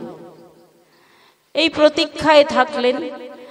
ফাল্গুনী পূর্ণিমা তিথি ছিল রাহুগ্রস্ত পূর্ণিমা। তো রাহুগ্রস্ত হয় কেন, চন্দ্র সূর্য রাহু দ্বারা গ্রস্ত হয় মাঝে মাঝে, যাকে কি বলা হয় চন্দ্রগ্রহণ এবং সূর্যগ্রহণ। তো আজকে গৌরহরি যে পূর্ণিমায় আবির্ভাব হবেন সেই পূর্ণিমাটা ছিল রাহুগ্রস্ত পূর্ণিমা। আর যে সময় আবির্ভাব হচ্ছেন সেই সময় নদিয়ার নবদ্বীপে ব্রাহ্মণদের একটা দৌরাত্ম্য ছিল, উঁচু নিচু ভেদ জ্ঞান ছিল। সব ব্যক্তিদের পুজো অর্চনা করতে দেওয়া হতো না, সবাইকে মন্দিরে প্রবেশ করতে দেওয়া হতো না। গঙ্গা স্নানের সময় যদি কেউ কিনারায় থাকতো তাদেরকে সরে যেতে বলা হতো। ব্রাহ্মণরা স্নান করে যাচ্ছে যেন তাদের ছায়াটা পর্যন্ত না ডিঙাতে হয়, এরকম একটা পরিস্থিতি ছিল। এবং এটা কোনো আমাদের বৈদিক শাস্ত্রেও নেই। আমাদের বৈদিক শাস্ত্রে যে বর্ণাশ্রম আছে সেটা জাতিভেদ নয়, এটা ভগবান সৃষ্টি করেছিলেন চতুর্বর্ণা ময়া সৃষ্টা পুরা বাচ প্রজাপতি। 4টে বর্ণকে আমার দ্বারাই আমি সৃষ্টি করেছি। কেন, গুণ কর্ম বিভাগস্য, গুণ আর কর্মের বিভাগ অনুযায়ী আমি 4টে বর্ণ সৃষ্টি করেছি। এই 4টি বর্ণ কিন্তু জাতি নয়। তো তার উদ্দেশ্য কি, যে কলিহত জীব ভয়ঙ্কর অন্ধকারে ডুবে আছে। কারণ সমাজের মানুষ তখন সামাজিক কুপ্রভাবের অন্ধকারে ডুবে আছে, আর ধর্ম আচরণ নষ্ট হয়ে গিয়েছে। কারণ কি, কারণ স্বৈরাচারী শাসন ব্যবস্থা, বিধর্মীদের আক্রমণ, আর ওই যে ব্রাহ্মণরা যে জাতিভেদ প্রথা সৃষ্টি করেছিলেন, এর ফলে বহু মানুষকে ধর্ম অন্তঃকরণ করে ফেলা গিয়েছিল। তাদেরকে বলে বলে বুঝিয়ে সবাই অন্য ধর্মে নিয়ে যেতে লাগলো। অর্থাৎ সমাজে একটা টালমাটাল অবস্থা, অজ্ঞানতার অন্ধকার, সামাজিক অন্ধকার, সমস্ত অন্ধকারের মধ্যে তখন সবাই ডুবে আছে। ঠিক সেই রকম একটা পরিবেশে সেই ফাল্গুনী পূর্ণিমায় গৌরহরি অবতীর্ণ হবেন, এর সংকেত পেয়েছেন সচিমাতা। এবং সেই ফাল্গুনী পূর্ণিমা রাহুগ্রস্ত ছিল কেন? আমাদের পৃথিবীর যেমন দুরবস্থা, চন্দ্রেও তেমন দুরবস্থা। কারণ চন্দ্র লজ্জা পাচ্ছেন যে আজকে পৃথিবীর সৌভাগ্য কি না, আজকে শ্রীধাম নদিয়ার নবদ্বীপে গৌর চাঁদের উদয় হচ্ছে। তো এই গৌর চাঁদের প্রভাবটা কেমন না, তিনি পর্বতের মধ্যেও তার আলো প্রবেশ পর্বতের যে গুহা তার মধ্যেও তার আলো প্রবেশ করাতে পারেন। কিন্তু আকাশের চাঁদ পর্বতের গুহার মধ্যে আলোর প্রবেশ করাতে পারে না। আকাশের চাঁদের আলো আসতে লাগলে যদি কোনো বাধা পায় তার ছায়া পড়ে, আলো আর প্রবেশ করে না। কিন্তু গৌর চাঁদের যে আলো, সেই আলো আসার পথে কোনো বাধাই বাধা থাকে না, সব বাধাই অপসারিত হয়ে সমস্ত জায়গায় আলো প্রবেশ করে। কারণ এটা হচ্ছে জ্ঞানের আলো। তাই জ্ঞানের আলো কোথায় প্রবেশ করছে? আমাদের হৃদয়ের অন্ধকার গুহা, যেখানে অজ্ঞানতায় অন্ধকার হয়ে আছে। আলো যেমন ফুটলে অন্ধকার সরে যায়, সিংহ যেমন গর্জন করলে বনের নেকড়ে বা অন্যান্য সব পশুগুলো পালিয়ে যায়, সেই রকম গৌরহরি যখন প্রথম সন্ধ্যায় এই সিংহ রাশিতে আবির্ভাব হচ্ছেন, তার এই হুঙ্কারে জগৎ সংসারের সকলের মধ্যে যে অজ্ঞানতার অন্ধকার ছিল সেটা দূরীভূত হলো। এবং তৎসময়ের মানুষ যে হরি কৃষ্ণ নাম করতেন না, গৌরহরি কীর্তনের পিতা হয়ে আসছেন বলেই রাহুগ্রস্ত পূর্ণিমায় তিনি এসেছিলেন। এই কারণে যে কলির জীব অন্য কোনো দিন হরে কৃষ্ণ নাম হরিবোল না করলেও এই রাহুগ্রস্ত হলে সূর্যচন্দ্র সেই দিন তারা সকাল থেকে সন্ধ্যা পর্যন্ত সবাই সমবেত স্বরে হরে কৃষ্ণ মহামন্ত্র উচ্চৈস্বরে কীর্তন করেন এবং গঙ্গা স্নান করেন। তাহলে গৌরহরির এটা দ্বিতীয় উদ্দেশ্য যে জীবকে তো আমি হরিনাম বলাবই, তাহলে এমনি দিনে গেলে তো তারা বলবে না। তাই যেদিন রাহুগ্রস্ত চন্দ্র সেদিন সবাই হরিনাম বলবে, আর আমি সেই দিনেই আবির্ভাব হব। তাই এমন একটা দিনে গৌরহরি সেই শচীগর্ভ সিন্ধু মাঝে অবতীর্ণ হলেন। তাই শচীগর্ভটিকে কেন সিন্ধু বলা হলো? যিনি অসীম অনন্ত, তিনি কখনো ক্ষুদ্র জায়গায় আসতে পারেন না। তাই গর্ভটা যদি গর্ভ থাকে সেখানে তিনি আসতে পারবেন না। তাই তিনি গর্ভটাকে সিন্ধু করলেন। সিন্ধু মানে কি? সিন্ধু মানে সমুদ্র। সমুদ্রের কি পাওয়া যায় না? তল পাওয়া যায় না। সমুদ্রের কি পাওয়া যায় না? কিনারা পাওয়া যায় না। এই পাশ থেকে দেখলে কখনো ওই পাশ দেখতে পারবেন না। নদীর এ পাশ থেকে ও পাশ দেখা যায়, কিন্তু কোনো সমুদ্র তটে দাঁড়িয়ে দেখবেন এই পার থেকে ওই পার দেখা যায় না। তার মানে অসীম অনন্তের প্রকাশ, অর্থাৎ শচীগর্ভ সিন্ধু মাঝে কে আসছেন? আমার গৌরহরি।